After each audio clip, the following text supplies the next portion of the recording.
Hello दोस्तों, हमारे YouTube channel dream success में आप सभी का स्वागत है। इस वीडियो में दोस्तों लुसेंट समान ज्ञान का फिजिक्स चैप्टर का सेकंड पार्ट करेंगे। फर्स्ट पार्ट को दोस्तों हम अपने चैनल पर अपलोड कर दिए हैं, वहां पर पहले जाके उसको देख लीजिए। उसके बाद दोस्तों इसको देखिएगा। फर्स्ट पार्ट के वीडियो को जहां पर एंड किए थे वहीं से इस वीडियो का स्टार्ट कर रहे हैं और इसमें पूरी तरह से फिजिक्स खत्म है। ध्वनि की प्रबलता देखते हैं। प्रबलता प्रबलता ध्वनि का अभिलक्षण है जिसके कारण कोई ध्वनि तेज या मंद सुनाई देता है। ध्वनि की प्रबलता स्तर व्यक्त करने का मात्रक क्या है? फोन है। ठीक है ना। आगे देखते हैं हम लोग तरत्व पिच। तरत्व जो है ध्वनि का वह लक्षण है जिससे ध्वनि को मोटी या पतली कहा जाता है। तरत्व आवृत्ति पर निर्भर करता है। ध्वनि की आवृत्ति अधिक होने पर तरत्व अधिक होता है एवं ध्वनि पतली होती है। वहीं आवृत्ति कम होने पर तरत्व कम होता है एवं ध्वनि मोटी होती है। ठीक है ना। आगे देखते हैं हम लोग गुणता किसको बोलते हैं दोस्तों। तो देखिए, गुणता ध्वनि का वह लक्षण है जिसके कारण हमें समान प्रबलता तथा समान तरत्व की ध्वनि के बीच अंतर अंतर जो है प्रतीत होता है। ठीक है ना। गुणता कहलाता है ध्वनि की गुणता सनादी स्वरों की संख्या, क्रम तथा अपेक्षिक तीव्रता पर निर्भर करती है। माध्यम की ध्वनि की तीव्रता देखते हैं कि माध्यम की किसी बिंदु पर ध्वनि की तीव्रता उस बिंदु पर एकांक क्षेत्रफल से प्रति सेकंड तल के लंबवत गुजरने वाली ऊर्जा के बराबर होती है। ध्वनि की तीव्रता व्यक्त करने का मात्रक जो है वो क्या है? बेल है। ध्वनि की निरपेक्ष तीव्रता को वाट पर मीटर स्क्वायर में व्यक्त किया जाता है। बेल एक बड़ा मात्रक है अतः व्यवहार में इससे छोटा मात्रक डेसिबल प्रयुक्त होता है जो बेल का 10वां भाग है। ध्वनि की तीव्रता स्रोत से दूरी के वर्ग के व्युत्क्रमानुपाती। देखिए, खाली दूरी से व्युत्क्रमानुपाती होती है, न तो आयाम के, आवृत्ति के और घनत्व के सबके अनुक्रमानुपाती होती है। वो आवृत्ति के वर्ग के अनुक्रमानुपाती, आयाम के वर्ग के अनुक्रमानुपाती और घनत्व के केवल अनुक्रमानुपाती होती है। व्युत्क्रमानुपाती होती है तो केवल दूरी के वर्ग की व्युत्क्रमानुपाती होती है। यहाँ पर आप ध्यान दीजिएगा। देखिए, ध्वनि की जो मनुष्य है, मनुष्य की अधिकतम श्रव्यता सीमा कितना है? वो 95 डेसिबल है। इससे अधिक तीव्रता की ध्वनि मनुष्य नहीं सुन सकता है। ठीक है ना। ऊपर देखते हैं हम लोग अनुमति योग्य शोर की स्तर। शांत क्षेत्र में 50 डेसिबल शोर स्तर होता है। आवासीय क्षेत्र में 55 डेसिबल, व्यापारिक क्षेत्र में 65 डेसिबल और औद्योगिक क्षेत्र में 70 डेसिबल योग्य है, शोर योग्य निर्धारित है। ठीक है, इसका अनुमति है। आगे देखिए, हम लोग देखते हैं कि प्रबलता एवं ध्वनि की तीव्रता में संबंध क्या है। तो दोनों एक दूसरे को समानुपाती संबंध रखता है। ठीक है ना। प्रबलता समानुपाती लॉग आई। देखिए, प्रबलता किसको बोलते हैं? तो प्रबलता ध्वनि का वह अभिलक्षण है जिसके कारण ध्वनि तेज या मंद सुनाई देती है। वहीं ध्वनि की तीव्रता क्या होती है? ध्वनि की तीव्रता ध्वनि ऊर्जा का वह परिमाण है जो ध्वनि संचरण की दिशा के लंबवत खींचे गए इकाई क्षेत्रफल से प्रति सेकंड गुजरती है। जो ऊर्जा गुजरती है इसी को बोलते हैं ध्वनि की तीव्रता प्रति सेकंड। देखिए, आगे देखते हैं प्रबलता क्या होता है। तो प्रबलता चेतना संबंधी है और जो तीव्रता है ये वस्तुनिष्ठ है। प्रबलता को मापा नहीं जा सकता है, ये इसको मापा जा सकता है तीव्रता को। प्रबलता जो है उस सुनने वालों के कान की सुग्राह्यता पर निर्भर करता है, वहीं जो तीव्रता है वो सुग्राह्यता पर निर्भर नहीं करता है। ये ऊर्जा जितना जाएगा उसके अनुसार इसका चेंजिंग होता है। आगे देखते हैं नोट में क्या दिया है कि ध्वनि स्रोत से दूर किसी बिंदु पर ध्वनि की तीव्रता समान होती है। दूसरी ओर प्रबलता उस बिंदु पर अलग अलग व्यक्तियों के लिए अलग अलग होती है क्योंकि प्रबलता व्यक्ति के कान की सुग्राह्यता पर निर्भर करता है। ठीक है ना। तीव्रता जो होता है उसको मापा जा सकता है और वो सभी जगह ये समान रहती है। ठीक है ना। वहीं जो प्रबलता जो है वो अलग अलग व्यक्ति के अलग अलग कान पर निर्भर करता है। प्रतिध्वनि देखते हैं इको।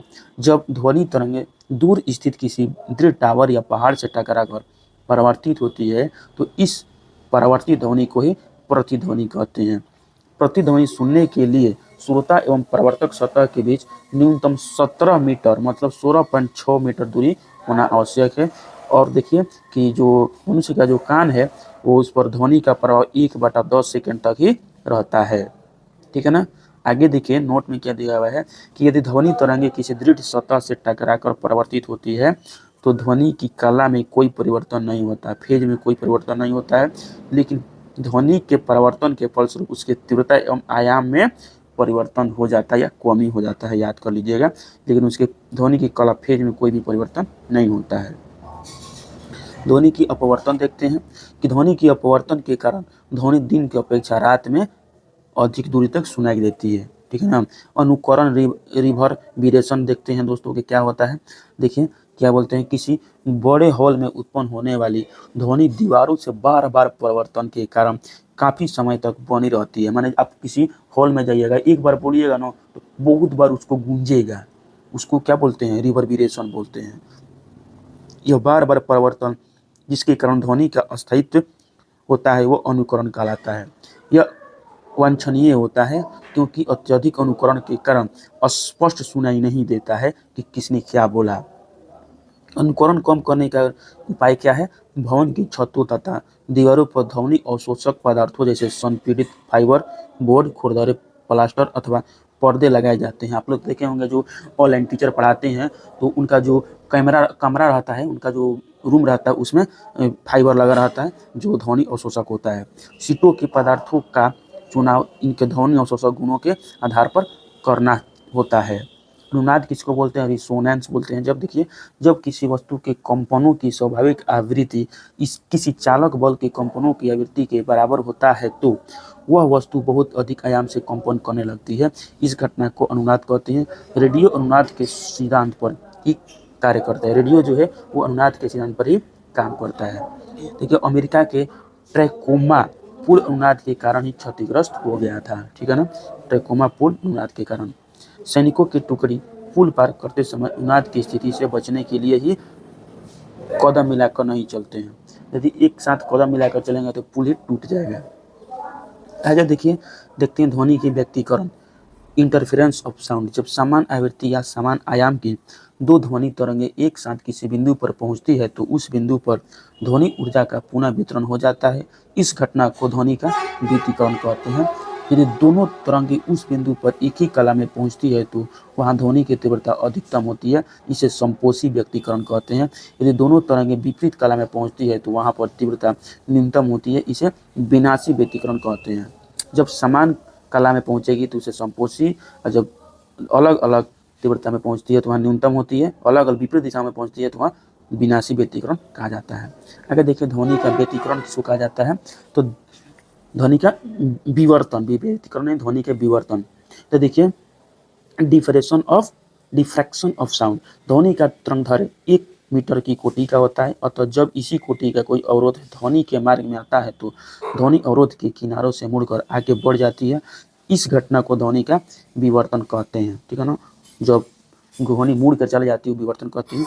बंद कमरे में बात कर रहे व्यक्ति की आवाज़ तो सुन सकते हैं लेकिन देख नहीं सकते क्योंकि ध्वनि का विवर्तन हो जाता है, लेकिन प्रकाश का विवर्तन नहीं होता है, ठीक है ना।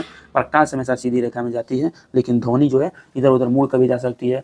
कहीं से होल है तो उधर से भी एयर जो है पार होगा तो ध्वनि भी पार हो जाता है, ठीक है ना। इसी को क्या बोलते हैं, विवर्तन कहते हैं। आगे देखते हैं अपरगामी तरंगे, स्टेशनरी वेव।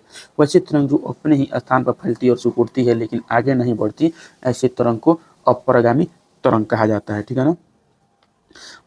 अपरगामी तरंग की विशेषता यह है कि जहाँ पर कंपन की तीव्रता महत्तम होती है वहाँ एंटी नोड का निर्माण होता है, तथा जहाँ पर कंपन की तीव्रता शून्य होती है वहाँ पर नोड का निर्माण। जहाँ पर देखिए कंपन की तीव्रता अधिक होगा तो एंटी नोड का निर्माण होगा, और जहाँ पर कंपन की तीव्रता नहीं रहेगा वहाँ या शून्य रहेगा वहाँ पर नोड का निर्माण होगा। यह तरंग अपने साथ ऊर्जा का वहन नहीं करती है। दो लगातार नोड या एंटी नोड के बीच की दूरी λ/2 होती है, तथा दो लगातार नोड और एंटी नोड के बीच की दूरी क्या होती है, λ/4 होती है। समझे कि नहीं। नोड या एंटी नोड के बीच की दूरी λ/2 होता है, और दो लगातार नोड और एंटी नोड के बीच, देखिए लगातार नोड है और नोड है, नोड नोड यहाँ पर भी नोड यहाँ पर भी नोड, तो इनके बीच की दूरी λ/4 हो जाएगा, और एंटी नोड और नोड इनके बीच की दूरी λ/2 हो जाएगा, ठीक है ना। आगे देखिए कि वह तरंगे जो आगे बढ़ती है परगामी तरंगे कहलाती है। यह तरंग अपने साथ ऊर्जा का वहन करती है। देखिए आएगा आपका एग्जाम में पूछ देगा कि परगामी तरंगे क्या ऊर्जा का वहन करती है, तो हाँ। अपरगामी तरंग ऊर्जा का वहन करती है तो नहीं, अपरगामी तरंग ऊर्जा का वहन नहीं करती है, परगामी तरंग करती है। आर्गन नली देखते हैं कि आर्गन पाइप एक प्रकार का पाइप है जहाँ ध्वनि की उत्पत्ति वायु के कंपन के कारण होती है। आर्गन नली में उत्पन्न ध्वनि की आवृत्ति ध्वनि का वेग और ध्वनि का तरंगदैर्घ्य पर निर्भर करता है। एन बराबर भी लैम्डा होता है। वहीं हम लोग पढ़े थे दोस्तों पीछे तरंग जो चैप्टर था उसमें कि भी बराबर एन लैम्डा होता है, वही ये भी यहाँ पर भी लागू होता है, ठीक है ना। थोड़ा ऊपर नीचे कर दिया है। आगे देखिए कि आर्गन नली दो प्रकार की होती है, खुला आर्गन पाइप और बंद आर्गन पाइप। खुला आर्गन पाइप बंद आर्गन पाइप को देखते हैं। तो खुला में क्या हो, इसमें दोनों सिरे खुले रहते हैं तथा दोनों सिरों पर एंटी नोड का निर्माण होता है। इसमें एक सिरा बंद तथा दूसरा सिरा खुला होता है। बंद सिरे पर नोड तथा खुले सिरे पर एंटी नोड का निर्माण होता है, ठीक है ना। अब देखते हैं कि ओपन ऑर्गन पाइप की ध्वनि सुरीली होती है क्योंकि इसमें सम और विषम दोनों सनादी हार्मोनिक होते हैं। इसमें ध्वनि कम सुरीली होती है क्योंकि इसमें केवल विषम मतलब केवल सनादी होती है। इसमें सनादी और विषम सनादी दोनों होते हैं और इसमें केवल विषम सनादी होता है, इसलिए क्या होता है, ये केवल सुरीली कम होती है, थोड़ा कम होती है। डॉपलर प्रभाव देख लेते हैं दोस्तों, वेरी इंपॉर्टेंट है ये। जब किसी ध्वनि स्रोत एवं श्रोता के बीच अपेक्षित गति होती है तो श्रोता को ध्वनि की तीव्रता उसकी वास्तविक आवृत्ति से अलग सुनाई पड़ती है, इसे ही डॉपलर प्रभाव कहा जाता है, ठीक है ना। आगे देखिए, डॉपलर प्रभाव प्रकाश के लिए भी मान्य है। इसके अनुसार अगर कोई तारा पृथ्वी के नज़दीक आ जाता है, पृथ्वी के नज़दीक आ रहा है तो उससे आने वाले प्रकाश का रंग बैगनी, यदि कोई पृथ्वी के नज़दीक आ रहा है तारा तो उससे प्रकाश का बैगनी कोई भी स्थापित होगा, और अगर कोई तारा पृथ्वी से दूर जा रहा है तो उससे आने वाले प्रकाश का रंग लाल की ओर भी स्थापित होगा। दूर जाएगा तो लाल और जब पास आएगा तो कौन सा, पास आएगा तो बैगनी। आगे देखते हैं मैक संख्या किसको बोलते हैं। देखिए, किसी माध्यम में किसी पिंड की चाल तथा उसी माध्यम में ताप एवं दाब की उन्हीं परिस्थितियों में ध्वनि की चाल के अनुपात को उस वस्तु की उस माध्यम में मैक संख्या कहते हैं। मैक संख्या बराबर पिंड की चाल बटा ध्वनि की चाल। मैक संख्या यदि 1 से कम है तो उसे अध्वनिक पिंड कहते हैं, 1 के बराबर है तो ध्वनिक पिंड। मैक संख्या 1 से अधिक है तो पराध्वनिक, यदि 5 से अधिक है मैक संख्या तो उसको अति पराध्वनिक पिंड कहेंगे। अब देखते हैं कि परघाती तरंग क्या होता है। जब पिंड की चाल पराध्वनिक हो जाती है तो वह अपने पीछे माध्यम में शंक्वाकार विक्षोभ छोड़ती है। इस विक्षोभ के संचरण को ही परघाती तरंग कहते हैं। पराध्वनिक विमान अपने पीछे परघाती तरंग या ध्वनि बूम छोड़ता है, इसलिए इसे आकाश में बहुत अधिक ऊंचाई पर उड़ाते हैं। यदि ये कम ऊंचाई पर होंगे तो इसके कारण उत्पन्न परघाती तरंगें इमारतों को भी नुकसान पहुंचा सकती है। समझ लीजिए, जो हाइपरसोनिक मिसाइल होती है, जो हाइपरसोनिक जहाज होती है जैसे कि राफेल, उसको ऊपर उड़ाया जाता है, नीचे उड़ाइएगा तो आपका बिल्डिंग वगैरह सब पहुंच जाएगा। इतना उसमें परघाती तरंग उसमें खतरनाक होता है। अब देखते हैं दोस्तों नेक्स्ट चैप्टर हम लोग उष्मा यह वह ऊर्जा है जो एक वस्तु से दूसरी वस्तु में केवल तापांतर के कारण स्थानांतरित होता है, ठीक है ना। किसी वस्तु में निहित उष्मा उस वस्तु के द्रव्यमान पर निर्भर करता है। जिसमें जितना द्रव्यमान रहेगा उसमें उतना ही उष्मा रहेगा अंदर। आगे देखते हैं कि यदि कार्य W उष्मा Q में बदलता है तो W/Q बराबर J या W बराबर JQ, जहाँ J एक नियतांक है। जैसे ऊर्जा का यांत्रिक तुल्यांक मैकेनिकल इक्विवेलेंट ऑफ हीट कहते हैं। J का मान 4.186 जूल पर कैलोरी होता है। इसका तात्पर्य यह है कि यदि 4.186 जूल का यांत्रिक कार्य किया जाए तो उत्पन्न उष्मा की मात्रा 1 कैलोरी हो। आगे देखते हैं उष्मा की मात्रक। उष्मा का SI मात्रक जूल है। इसके लिए निम्न मात्रक का भी प्रयोग किया जाता है, कैलोरी। 1 ग्राम जल का ताप 1 डिग्री सेल्सियस बढ़ाने के लिए आवश्यक उष्मा की मात्रा को कैलोरी कहा जाता है। अंतर्राष्ट्रीय कैलोरी किसको कहते हैं। 1 ग्राम शुद्ध जल का ताप 14.5 से 15.5 डिग्री टेम्परेचर तक बढ़ाने के लिए आवश्यक उष्मा की मात्रा को 1 कैलोरी कहा जाता है। विभिन्न मात्रकों के संबंध में एक BTU बराबर ब्रिटिश थर्मल यूनिट होता है, इसको बोलते हैं 252 कैलोरी। 1 कैलोरी में 4.186 जूल, 1 किलो कैलोरी में 4186 जूल या 1000 कैलोरी होता है, ठीक है। अब देखते हैं हम लोग कि ब्रिटिश थर्मल यूनिट क्या होता है। तो BTU 1 पौंड जल का ताप 1 डिग्री फ़ारेनहाइट बढ़ाने के लिए आवश्यक उष्मा की मात्रा को 1 BTU कहते हैं। ताप टेम्परेचर क्या होता है। ताप वह भौतिक कारक है जो एक वस्तु से दूसरी वस्तु में, ठीक है ना, एक वस्तु से दूसरी वस्तु में उष्मा के प्रवाह की दिशा निश्चित करता है, ठीक है ना। अर्थात जिस कारण से ऊर्जा हस्तांतरण होती है उसे ताप कहते हैं। ताप का SI मात्रा क्या होता है केल्विन होता है। समझ सकते हैं क्या बोल रहा है कि जिस कारण से ऊर्जा का स्थानांतरण होता है उसे ताप कहते हैं। अब हम लोग देखते हैं कि तापमापी के बारे में। तापमापी का निर्माण गैलीलियो ने किया था। गैलीलियो ने जड़त्व के नियम को भी दिया था, ठीक है ना। तापमापी क्या होता है? ताप मापने के लिए जो उपकरण प्रयोग में लाया जाता है उसे तापमापी कहते हैं। तापमापी निम्न प्रकार के होते हैं। सेल्सियस पैमाना, इस पैमाने का आविष्कार स्वीडन के वैज्ञानिक सेल्सियस ने किया था। इस पैमाने में हिमांक को 0 डिग्री सेल्सियस व भाप बिंदु को 100 डिग्री सेल्सियस अंकित किया जाता है तथा इनके बीच की दूरी को 100 बराबर भागों में बांट देते हैं। प्रत्येक भाग को 1 डिग्री कहा जाता है, ठीक है ना। फ़ारेनहाइट देखते हैं मेरे फ्रेंड। फ़ारेनहाइट, इसका आविष्कार जर्मन वैज्ञानिक फ़ारेनहाइट ने किया था। इसका निर्माण 32 डिग्री फ़ारेनहाइट एवं इसका हिमांक जो होता है वो 32 डिग्री फ़ारेनहाइट एवं भाप बिंदु जो है 212 डिग्री फ़ारेनहाइट है। इनके बीच की दूरी को 180 बराबर भागों में बांटा जाता है। रोमन पैमाने के बारे में देखते हैं। इसका हिमांक जो होता है 0 डिग्री आर एवं भाप बिंदु 80 डिग्री है। इनके बीच के भाग को 80 बराबर भागों में बांट दिया जाता है। केल्विन पैमाना के बारे में देखते हैं हम लोग दोस्तों। इसका हिमांक जो होता है 200 कितना होता है 73 केल्विन एवं भाप बिंदु 373 केल्विन होता है। इन दोनों बिंदुओं के बीच की दूरी को समान 100 भागों में विभाजित कर दिया जाता है, ठीक है ना। आगे देखते हैं कि रैंकिंग पैमाना, जिसको रोमर पैमाना भी बोलते हैं ना। एक रोमर पैमाना अलग है, यह रैंकिंग पैमाना है। इसमें हिमांक 492 डिग्री आर एवं भाप बिंदु 672 आर है। इनके बीच की दूरी 180 बराबर भागों में बांट दिया जाता है।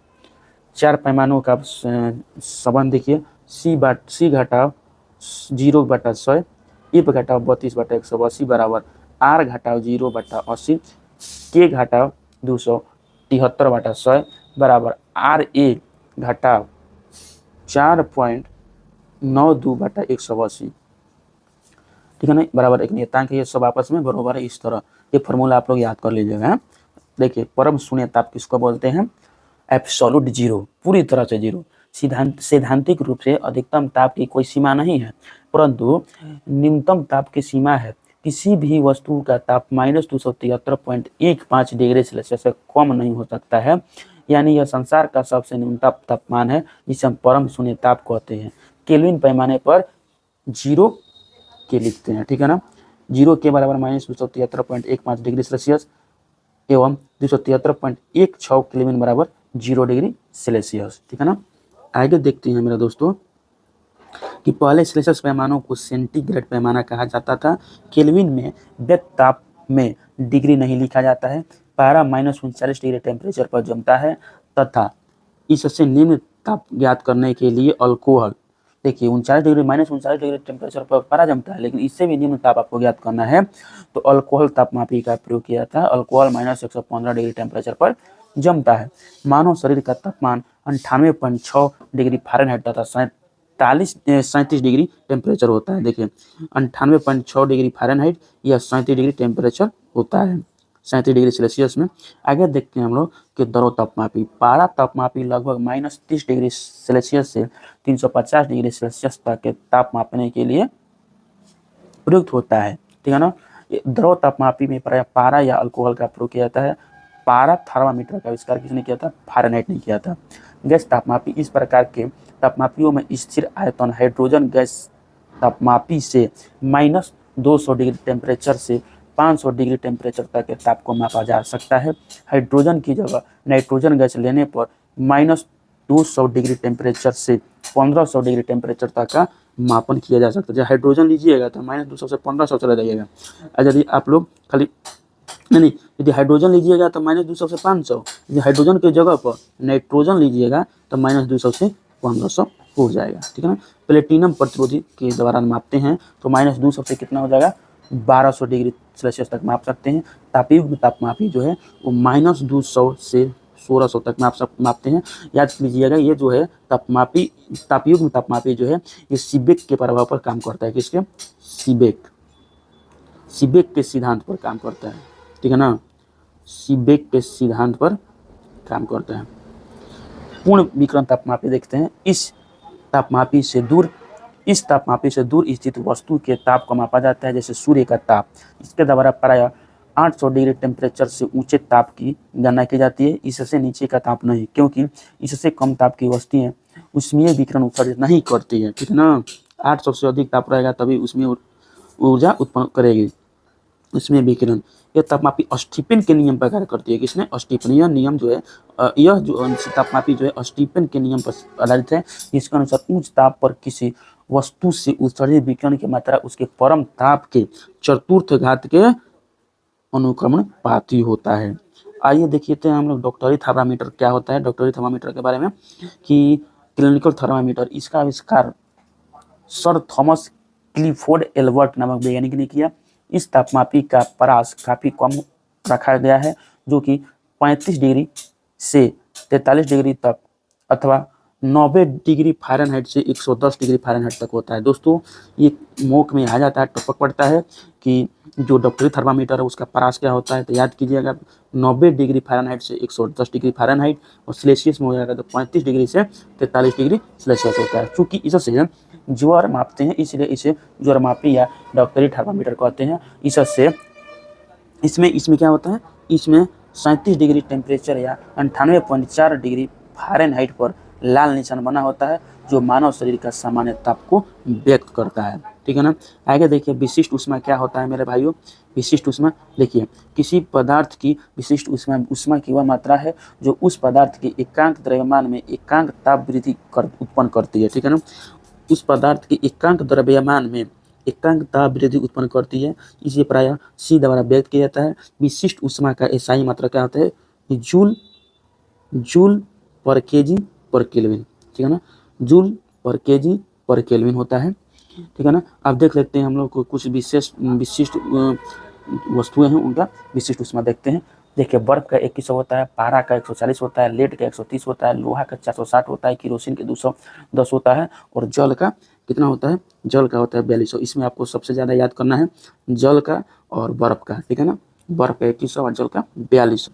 आगे देखते हैं 1 ग्राम जल का ताप 1 डिग्री सेल्सियस बढ़ाने के लिए 1 कैलोरी ऊष्मा की आवश्यकता होती है, अतः जल की विशिष्ट ऊष्माधारिता 1 कैलोरी पर ग्राम डिग्री सेल्सियस है।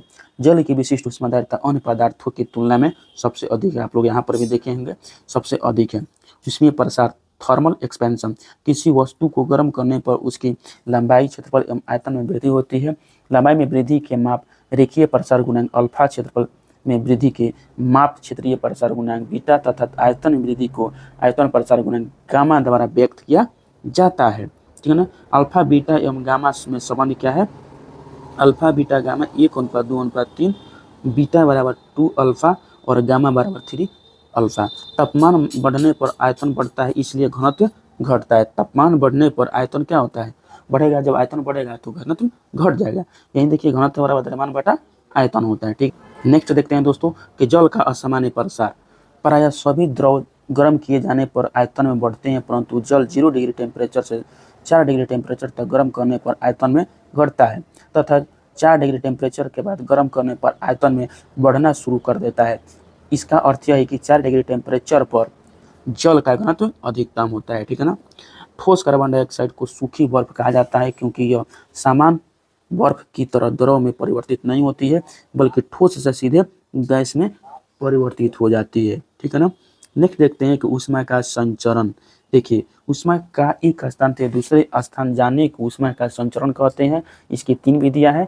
चालन के द्वारा ऊष्मा पदार्थ में एक स्थान से दूसरे स्थान तक पदार्थ के कणों को अपने स्थान का परिवर्तन किए बिना पहुंचती है। चालन में जो कण होता है वो स्थिर रहता है, उसमें स्थान में परिवर्तन नहीं होता है।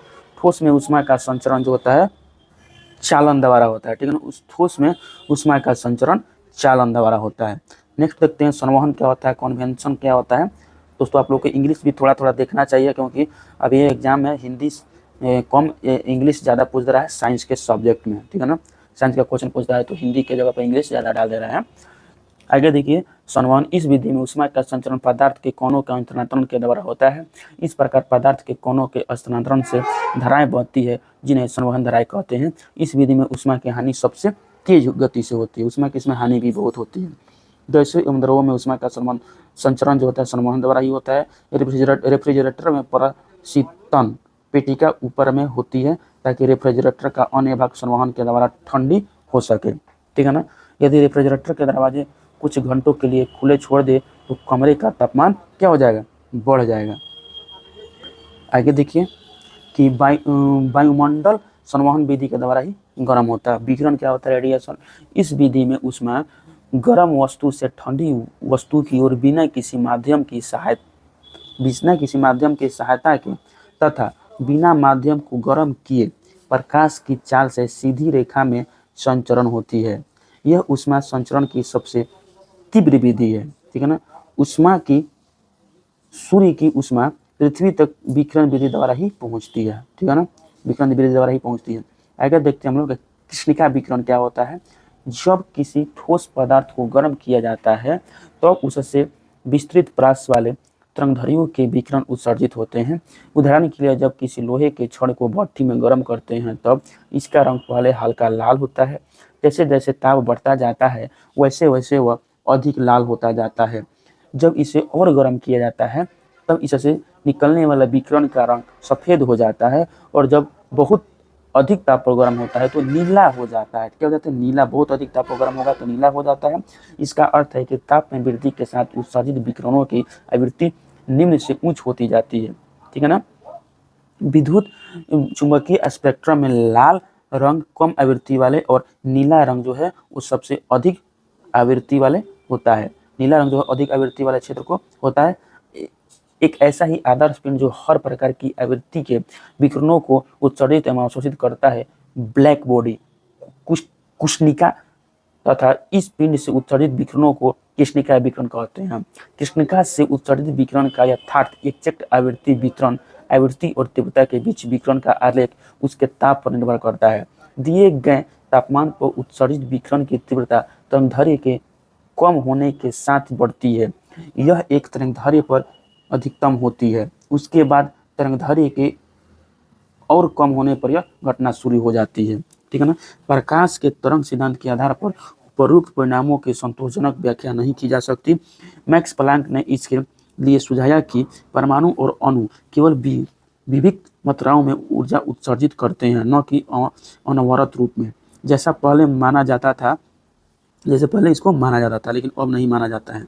आगे देखिए कि विद्युत चुंबकीय विकिरण के रूप में ऊर्जा की जिस न्यूनतम मात्रा का उत्सर्जन होता है उसे प्लांक द्वारा क्वांटम नाम दिया गया। विकिरण के एक क्वांटम की ऊर्जा उसकी आवृत्ति के समानुपाती होती है। ई बराबर इंच भी होती है। अनुपातिक स्थिरांक इंच को प्लांक स्थिरांक कहते हैं और उसका मान क्या होता है, 6.626 गुना 10⁻⁴ जूल सेकंड होता है। आप लोग दोस्तों इसमें इसको याद कर लीजिएगा कि ई बराबर क्या होता है, इंच भी होता है, और इंच का वैल्यू क्या होता है, 6.626 गुना 10⁻⁴ जूल सेकंड। अब देखते हैं दोस्तों न्यूटन के शीतलन नियम, न्यूटन्स लॉ ऑफ कूलिंग। समान अवस्था रहने पर विकिरण द्वारा किसी वस्तु के ठंडे होने की दर वस्तु तथा उनके चारों ओर के माध्यम के तापांतर के अनुकमानुपाती होती है। अतः वस्तु जैसे जैसे ठंडी होती जाएगी उसके ठंडे होने की दर कम होती जाएगी। जितना देखिए गर्म वस्तु है ना वो बहुत जल्दी ठंडा होगी, उसके बाद उसके ज़्यादा ठंडा होगा, उसमें ज़्यादा टाइम लगेगा, फिर ठंडा होगा उससे ज़्यादा उसमें टाइम लगेगा, ठीक है ना। यही न्यूटन का शीतलन नियम है। विकिरण द्वारा किसी वस्तु से क्षय होने वाले ऊष्मा की दर वस्तु और उसके आसपास के वातावरण के तापांतर के साथ साथ वस्तु की पृष्ठ की आवृत्ति और पृष्ठ क्षेत्रफल पर भी निर्भर करता है, ठीक है ना। नेक्स्ट देखते हैं दोस्तों कि कृष्ण पिंड, ब्लैक बॉडी। जो पिंड या वस्तु अपने पृष्ठ पर आपतित संपूर्ण विकिरण को पूर्णतः अवशोषित कर लेता है उसे कृष्ण पिंड कहते हैं। मैंने जो कृष्ण पिंड होता है उसके अंदर जो भी विकिरण आएगा ना सबको अवशोषित कर लेता है। काले वस्तु ऊष्मा का अच्छा अवशोषक होती है, इसलिए सर्दियों में काले एवं गहरे रंग के कपड़े पहने जाते हैं। सफ़ेद एवं हल्के रंग के कपड़े ऊष्मा के बुरे अवशोषक होते हैं, इसलिए इन्हें गर्मियों में पहना जाता है। देखिए गर्मी में सफ़ेद कपड़ा पहना जाता है और ठंडा में ब्लैक कपड़ा पहना जाता है, उसका कारण दिया हुआ है, आप लोग इसको समझ सकते हैं। किरचॉफ का नियम क्या बोल रहा है देखिए, इसके अनुसार अच्छे अवशोषक ही अच्छे उत्सर्जक होते हैं। अंधेरे कमरे में यदि काली और एक सफ़ेद वस्तु को समान ताप पर गर्म करके रखा जाए तो काली वस्तु अधिक विकिरण उत्सर्जित करेगी अतः काली वस्तु अंधेरे में अधिक चमकेगी। स्टीफन के नियम, किसी वस्तु की उत्सर्जन क्षमता ई उसके परम ताप टी के चौथे घाट के अनुकमानुपाती होती है, ठीक है ना। स्टीफन के नियम के अनुसार किसी वस्तु की उत्सर्जन क्षमता ई उसके ताप उसके परम ताप जो होता है टी के चौथे घात के अनुपाती होती है, टी समानुपाती टी के पावर ई समानुपाती टी के पावर 4 होता है। ई देखिए ई बराबर क्या हो, इसको सीमेन टी के पावर 4, जहाँ सीमेन एक नेतांक है जिसे स्टीफन का नेतांक बोलते हैं। आगे देखिए कि थॉमसन प्रभाव क्या होता है कि एक संवाहक के तापक्रम परिवर्तन के कारण इसमें विभव परिवर्तन होता है। इस घटना को क्या बोलते हैं, थॉमसन प्रभाव कहते हैं। एक संवाहक के तापक्रम परिवर्तन के कारण इसमें विभव परिवर्तन होता है। जो विभव परिवर्तन होता है इस घटना को वो थॉमसन प्रभाव कहते हैं। चलिए अब देखते हैं अवस्था परिवर्तन तथा गुप्त ऊष्मा क्या बोल रहे हैं आगे कि निश्चित ताप पर पदार्थ का एक अवस्था से दूसरी अवस्था में परिवर्तित होना अवस्था परिवर्तन कहलाता है। अर्थात परिवर्तन में पदार्थ का ताप नहीं बदलता है। क्या बोल रहे हैं, अवस्था परिवर्तन में पदार्थ का ताप नहीं बदलता है, ठीक है ना। आगे देखिए त्रिक बिंदु, वह बिंदु जिस पर तीनों अवस्थाएं ठोस, तरल एवं गैस तीनों एक साथ पाई जाती है, त्रिक बिंदु कहते हैं। गलनांक, निश्चित ताप पर ठोस का द्रव में बदलना गलन कहलाता है तथा इस निश्चित ताप को ठोस का गलनांक कहा जाता है, ठीक है ना। जिस ताप पर वो गलता है उसी को गलनांक कहते हैं। हिमांक किसको बोलते हैं, देखिए निश्चित ताप पर द्रव का ठोस में बदलना हिमीकरण कहलाता है तथा इस निश्चित ताप को द्रव का हिमांक कहते हैं। प्रायः गलनांक एवं हिमांक बराबर होते हैं। गलनांक पर दाब का प्रभाव, वे पदार्थ जो गर्म करने पर आयतन में घटते हैं उस पर दाब बढ़ाने से उसका गलनांक कम हो जाता है, ठीक है ना। जो गर्म करने पर घटते हैं उनको दाब बढ़ाइएगा तो उसका गलनांक भी कम हो जाएगा, जैसे बर्फ, ढलवा लोहा, बिस्मत आदि। वे पदार्थ जो गर्म करने पर आयतन में बढ़ते हैं, गर्म कीजिएगा अगर आयतन बढ़ेगा तो उस पर दाब बढ़ाइएगा तो उसका गलनांक भी बढ़ जाएगा, जैसे नारियल तेल, घी, धातु के प्लेट, ये सब, ठीक है ना। इसमें आपको ये सब याद करना है। बर्फ, ढलवा लोहा और बिस्मत जो होता है इसको गर्म कीजिएगा तो आयतन में घटता है, ठीक है ना। आगे देखते हैं कि गलनांक पर अशुद्धि का प्रभाव। देखिए सामान्यतः तो अशुद्धि मिलाने से गलनांक कम हो जाता है। जैसे 0 डिग्री टेम्परेचर पर पिघलती बर्फ में कुछ नमक, सोडा आदि मिलाने से बर्फ का गलनांक 0 डिग्री टेम्परेचर से घटकर -22 डिग्री टेम्परेचर तक कम हो जाता है। ऐसे मिश्रण को ही मिश्रण कहते हैं। इस मिश्रण का उपयोग कुल्फी, आइसक्रीम आदि बनाने में किया जाता है। क्वथनांक, निश्चित ताप पर द्रव का वाष्प में बदलना वाष्पन कहलाता है तथा इस निश्चित ताप को द्रव का क्वथनांक कहते हैं। देखिए संघनन किसको बोलते हैं, क्या बोल रहा है कि संघनन निश्चित ताप पर वाष्प का द्रव में बदलना संघनन कहलाता है। निश्चित ताप पर वाष्प का द्रव में बदलना संघनन कहलाता है। आगे देखते हैं प्रायः क्वथनांक एवं संघनन ताप समान होता है। दाब बढ़ाने पर क्वथनांक बढ़ता है और दाब घटाने पर क्वथनांक घट जाता है। प्रेशर कुकर में दाब बढ़ने पर जल का क्वथनांक बढ़ जाता है जिससे जल की गुप्त ऊष्मा का मान बढ़ जाता है, फलस्वरूप खाना जल्दी पक जाता है। इसके विपरीत पहाड़ों पर दाब कम होने के कारण क्वथनांक घट जाता है, 100 डिग्री से कम हो जाता है, इसलिए खाना देरी से पकता है। जितना अच्छा क्वथनांक रहेगा, जितना अधिक क्वथनांक रहेगा उतना ही अच्छा है खाना पकाने के लिए, ठीक है ना। अशुद्धि मिलाने से द्रव का क्वथनांक क्या होता है, बढ़ जाता है। गुप्त ऊष्मा किसको बोलते हैं, लैटेंट हीट। नियत ताप पर पदार्थ की अवस्था में परिवर्तन के लिए ऊष्मा की आवश्यकता होती है, इससे ही पदार्थ की गुप्त ऊष्मा कहते हैं। गलन की गुप्त ऊष्मा नियत ताप पर ठोस के एकांक द्रव्यमान को द्रव में बदलने के लिए आवश्यक ऊष्मा की मात्रा को ठोस की गलन की गुप्त ऊष्मा कहते हैं। बर्फ के लिए गलन की गुप्त ऊष्मा का मान 80 कैलोरी पर ग्राम होता है, ठीक है ना। आगे देखिए वाष्पन की गुप्त ऊष्मा किसको बोलते हैं कि नियत ताप पर द्रव के एकांक द्रव्यमान को वाष्प में बदलने के लिए आवश्यक ऊष्मा की मात्रा को द्रव के वाष्पन की गुप्त ऊष्मा कहते हैं। द्रव से वाष्प में बदल रहा है तो जो ऊष्मा की आवश्यकता होती है उसे गुप्त ऊष्मा कहते हैं। द्रव जल के लिए वाष्पन की गुप्त ऊष्मा का मान 540 कैलोरी पर ग्राम होती है। बहुत ही VVI क्वेश्चन है, इसको याद कर लीजिएगा, ठीक है ना। आगे देखिए यदि पदार्थ की गुप्त ऊष्मा L है तो पदार्थ के m द्रव्यमान की अवस्था परिवर्तन के लिए आवश्यक ऊष्मा क्या होता है, Q बराबर ml होता है, ठीक है ना। गुप्त ऊष्मा का SI मात्रक जूल पर किलोग्राम होता है, ठीक है ना, जूल पर केजी। आगे देखते हैं उबलते जल की अपेक्षा भाप से जलने पर अधिक कष्ट होता है क्योंकि जल की अपेक्षा भाप की गुप्त ऊष्मा अधिक होती है, ठीक है ना। सीबेक प्रभाव, यह प्रभाव तापमान अंतर पर बिजली में रूपांतरण होता है। तापमान में अंतर होगा तो बिजली में रूपांतरण हो जाता है।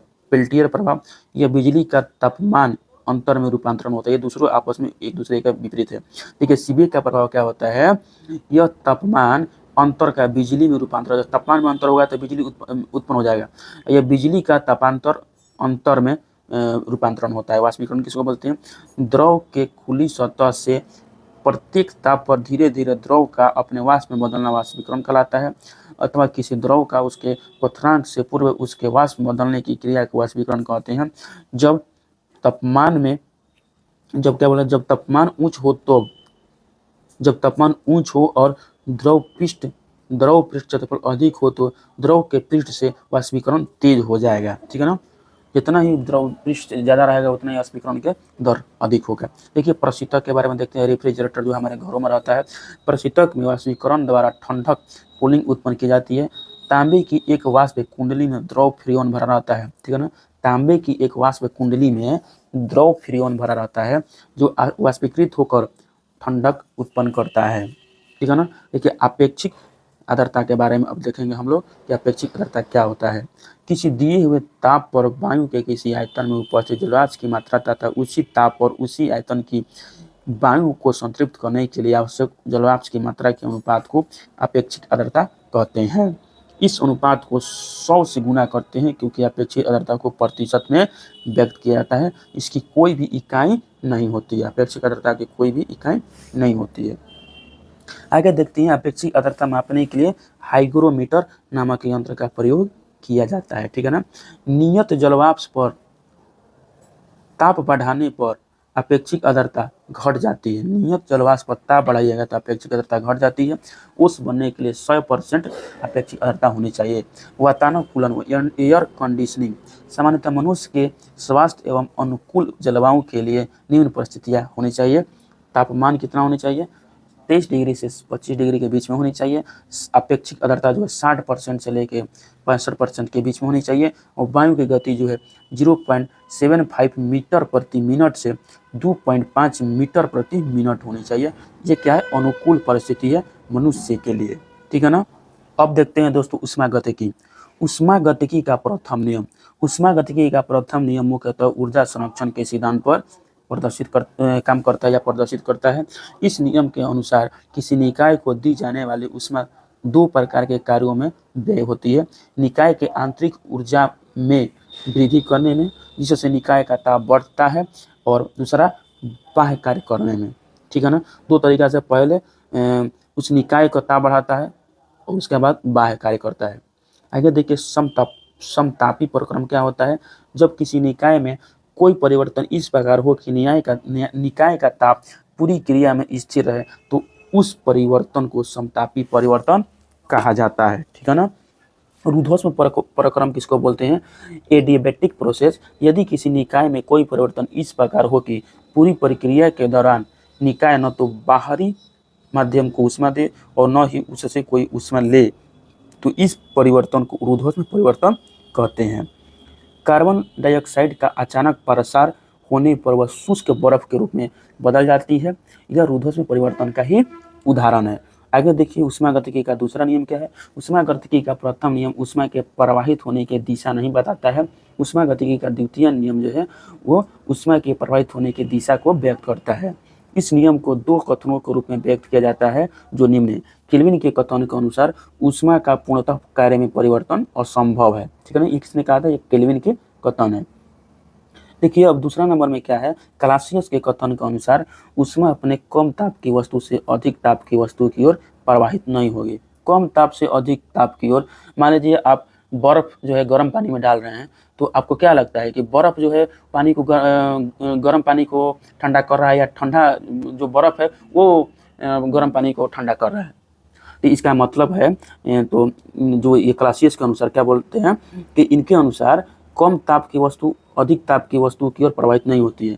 ठीक है ना? कम ताप की वस्तु ऊष्मा अपने कम ताप की वस्तु से अधिक ताप की वस्तु की ओर प्रवाहित नहीं होती। इनके अनुसार जो बर्फ जो है वो पानी को ठंडा नहीं करता है, पानी जो है वो बर्फ को गर्म करता है। ठीक है ना? पानी जो है वो बर्फ को गर्म करता है, याद कर लीजिएगा, पानी जो है वो बर्फ को गर्म करता है। 3 बार बोल दिया। अब देखिए हम लोग प्रकाश चैप्टर को पढ़ते हैं। ये बहुत अच्छा चैप्टर है दोस्तों, बहुत अच्छा क्वेश्चन आते हैं इससे, और क्वेश्चन की संख्या भी बहुत ज़्यादा होता है। प्रकाश देखते हैं हम लोग। प्रकाश एक प्रकार की ऊर्जा है जो विद्युत चुंबकीय तरंगों के रूप में संचारित होता है। इसके ज्ञान हमें आंखों द्वारा प्राप्त होता है। इसका तरंगदैर्घ्य जो है 3900 एंगस्ट्रॉम से लेकर 7800 एंगस्ट्रॉम के बीच होता है। सन 1637 ईस्वी में दकार्ते ने प्रकाश के कणिका मॉडल प्रस्तुत किया तथा स्नेल के नियम को व्युत्पन्न किया था। किसने? दकार्ते ने 1637 ईस्वी में। ठीक है ना। अब देखते हैं हम लोग नेक्स्ट कि सन 1678 ईस्वी में डच भौतिकविद क्रिश्चियन हाइजेंस ने प्रकाश के तरंग सिद्धांत को प्रस्तुत किया। जब टॉमस यंग ने सन 1801 में अपना व्यक्तिकरण संबंधी प्रसिद्ध प्रयोग किया तब यह निश्चित रूप से प्रमाणित हो गया कि वास्तव में प्रकाश की प्रकृति तरंगवत है। कब? जब क्रिश्चियन हाइजेंस ने प्रकाश का तरंग सिद्धांत को प्रस्तुत किया था। कब? 1678 में, और टॉमस यंग ने 1801 ईस्वी में प्रकाश का व्यक्तिगत सिद्धांत प्रस्तुत किया था। सन 1850 में फूको द्वारा किए प्रयोग द्वारा यह दर्शाया गया कि जल में प्रकाश की चाल वायु में प्रकाश की चाल से कम है। इस प्रकार तरंग मॉडल की प्रागुप्ति की पुष्टि हुई। ठीक है ना।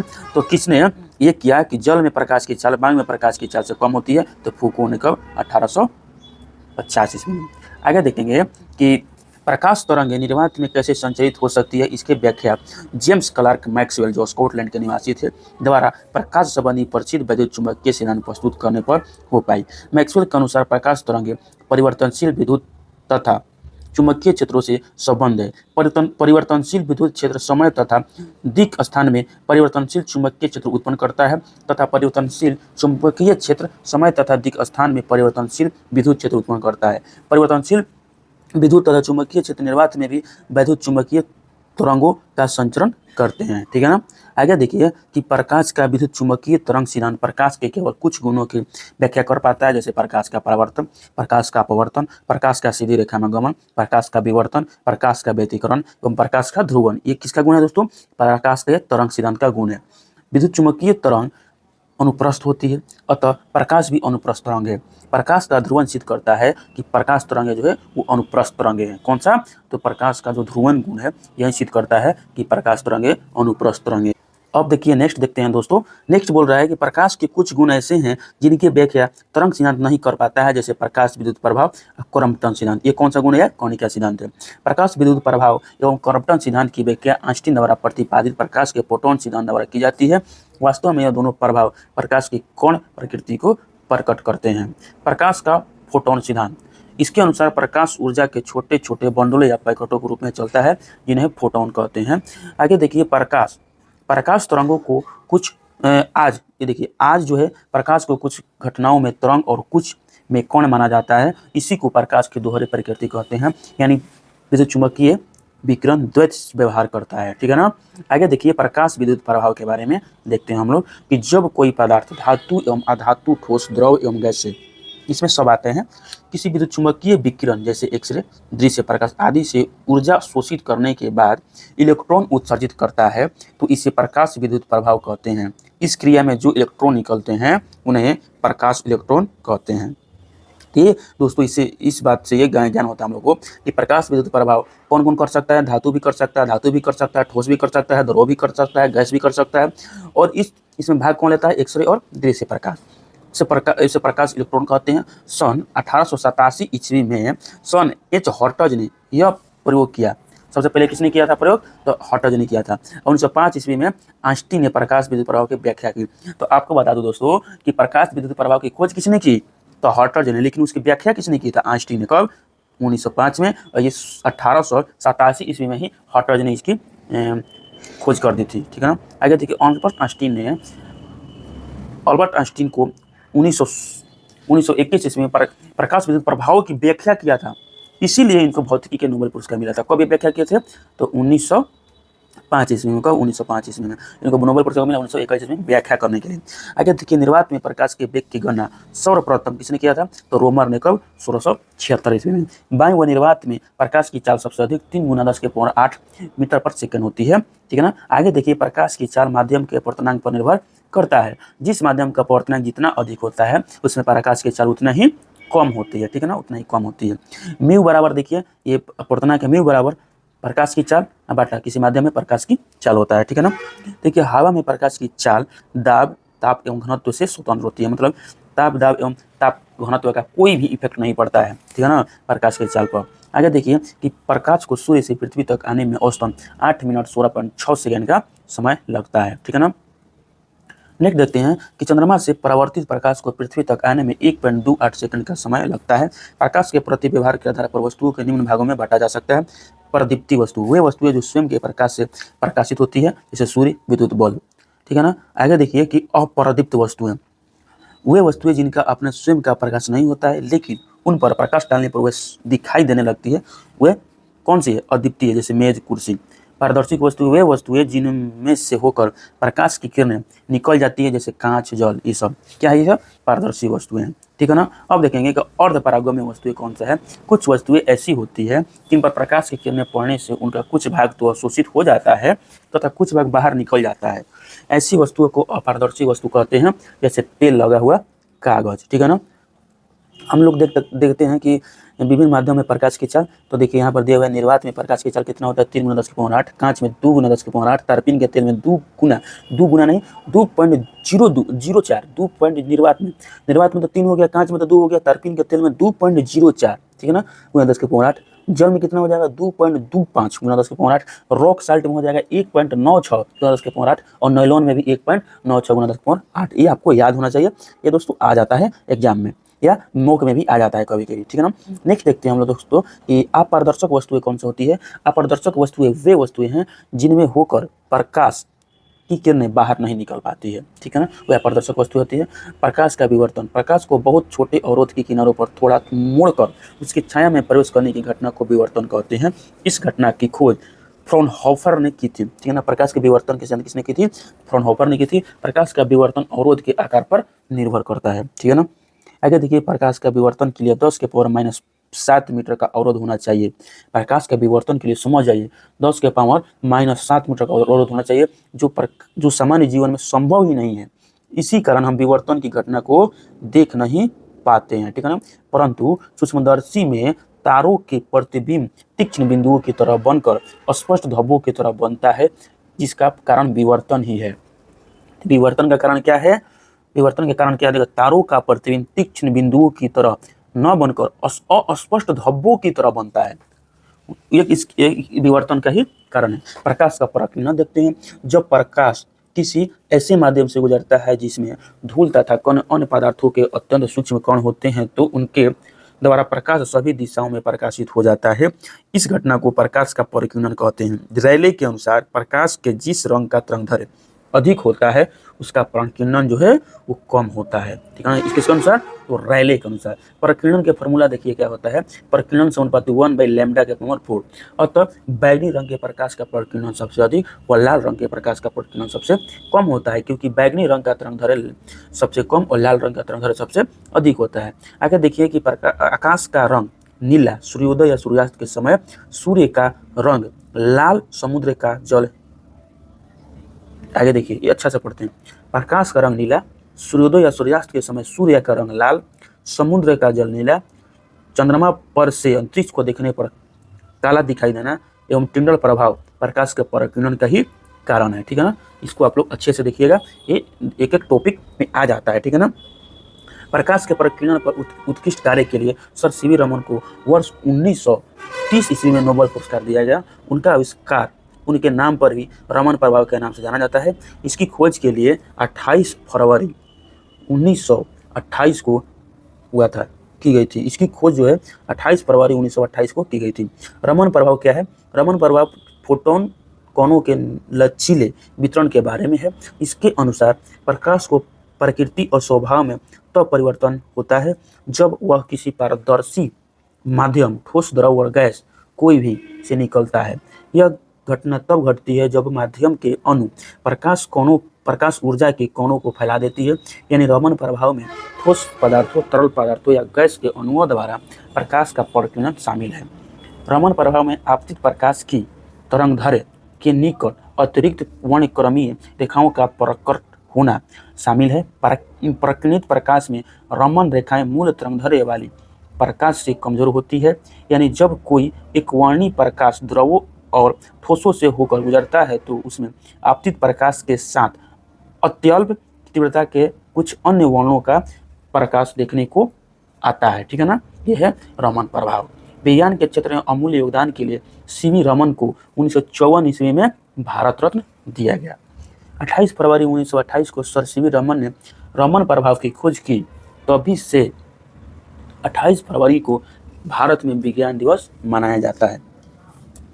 नेक्स्ट देखते हैं दोस्तों कि प्रकाश का परावर्तन, प्रकाश के चिकने पृष्ठ से टकराकर वापस लौटने की घटना को प्रकाश का परावर्तन कहते हैं। प्रकाश के परावर्तन के दो नियम हैं।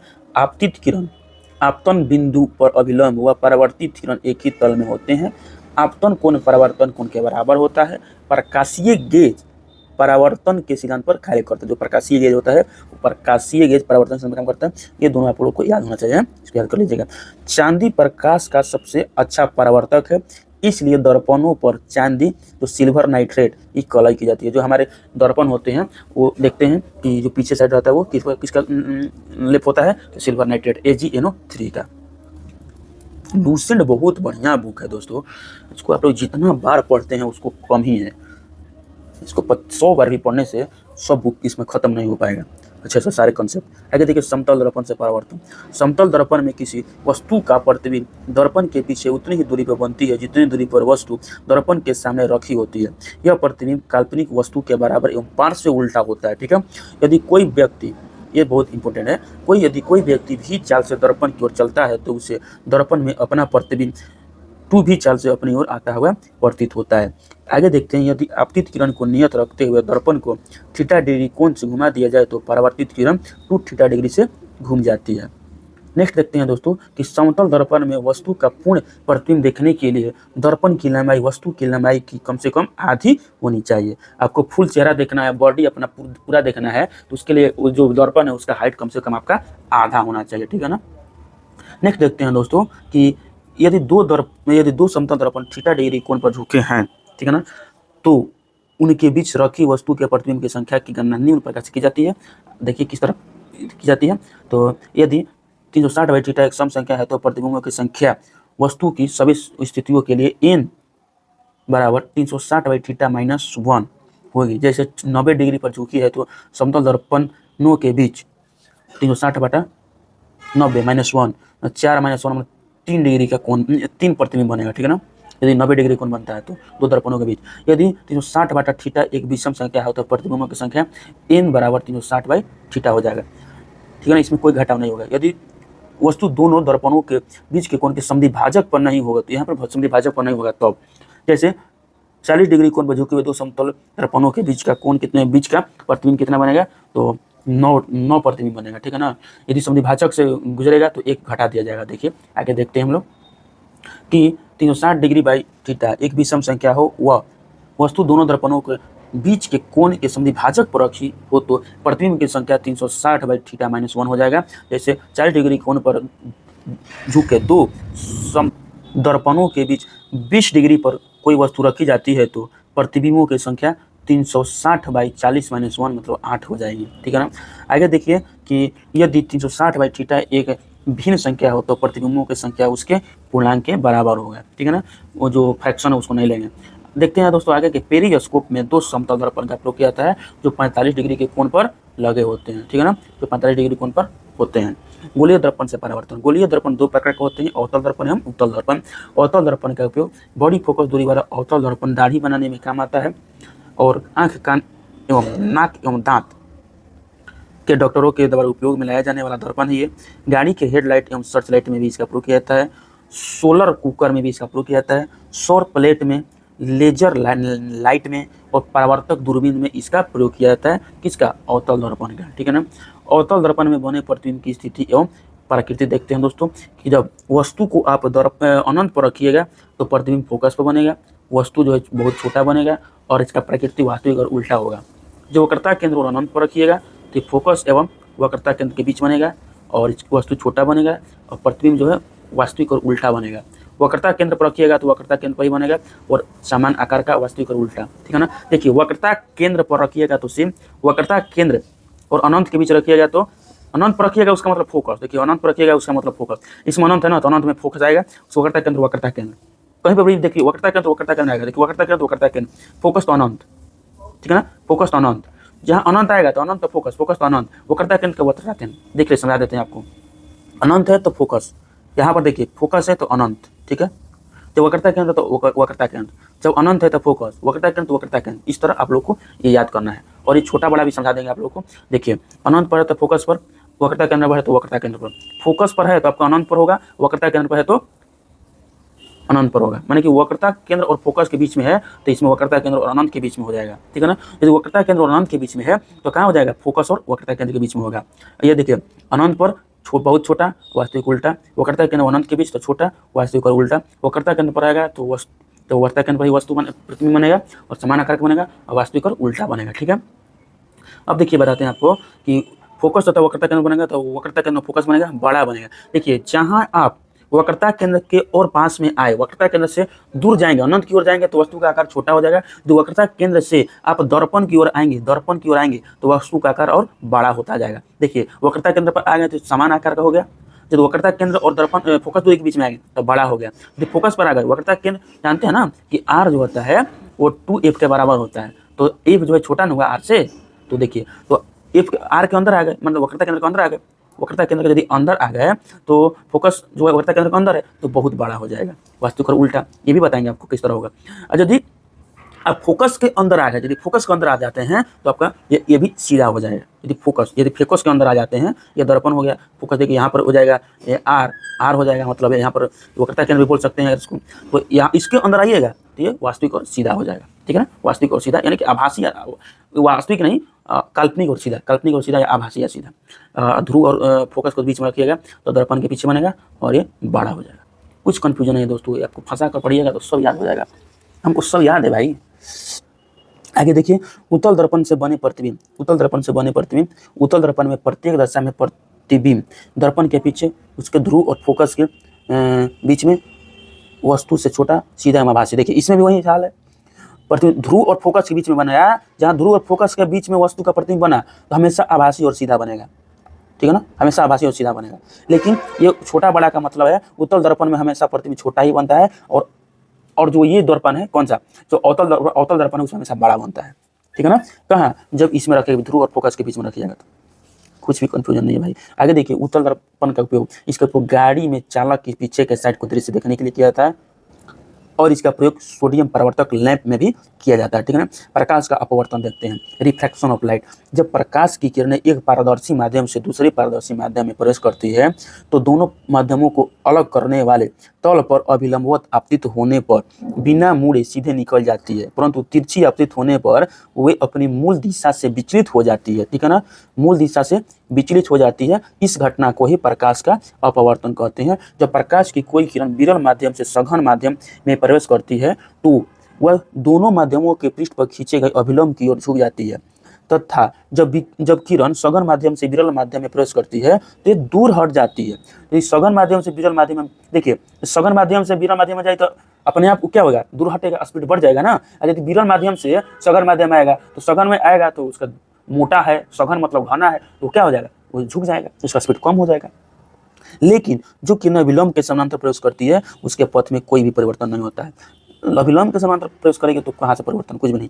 अपवर्तन के फलस्वरूप आवृत्ति में कोई परिवर्तन नहीं होता है, जबकि आयाम, वेग व तरंगदैर्घ्य में परिवर्तन होता है। देखिए, आवृत्ति में कभी भी कुछ परिवर्तन नहीं होता है, और आयाम, वेग और आवृत्ति में परिवर्तन होता है, मतलब ये सब बदल जाते हैं।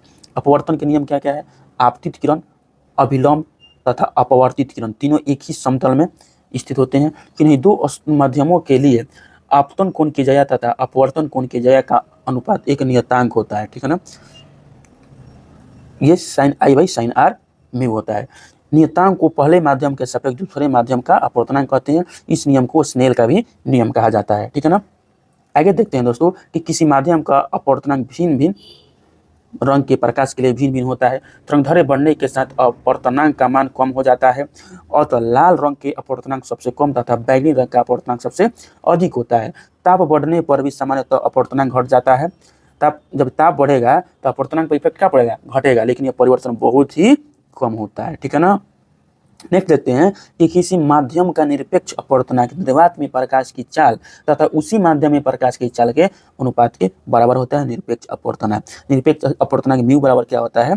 देखिए, निर्वात में प्रकाश की चाल बता माध्यम में प्रकाश की चाल।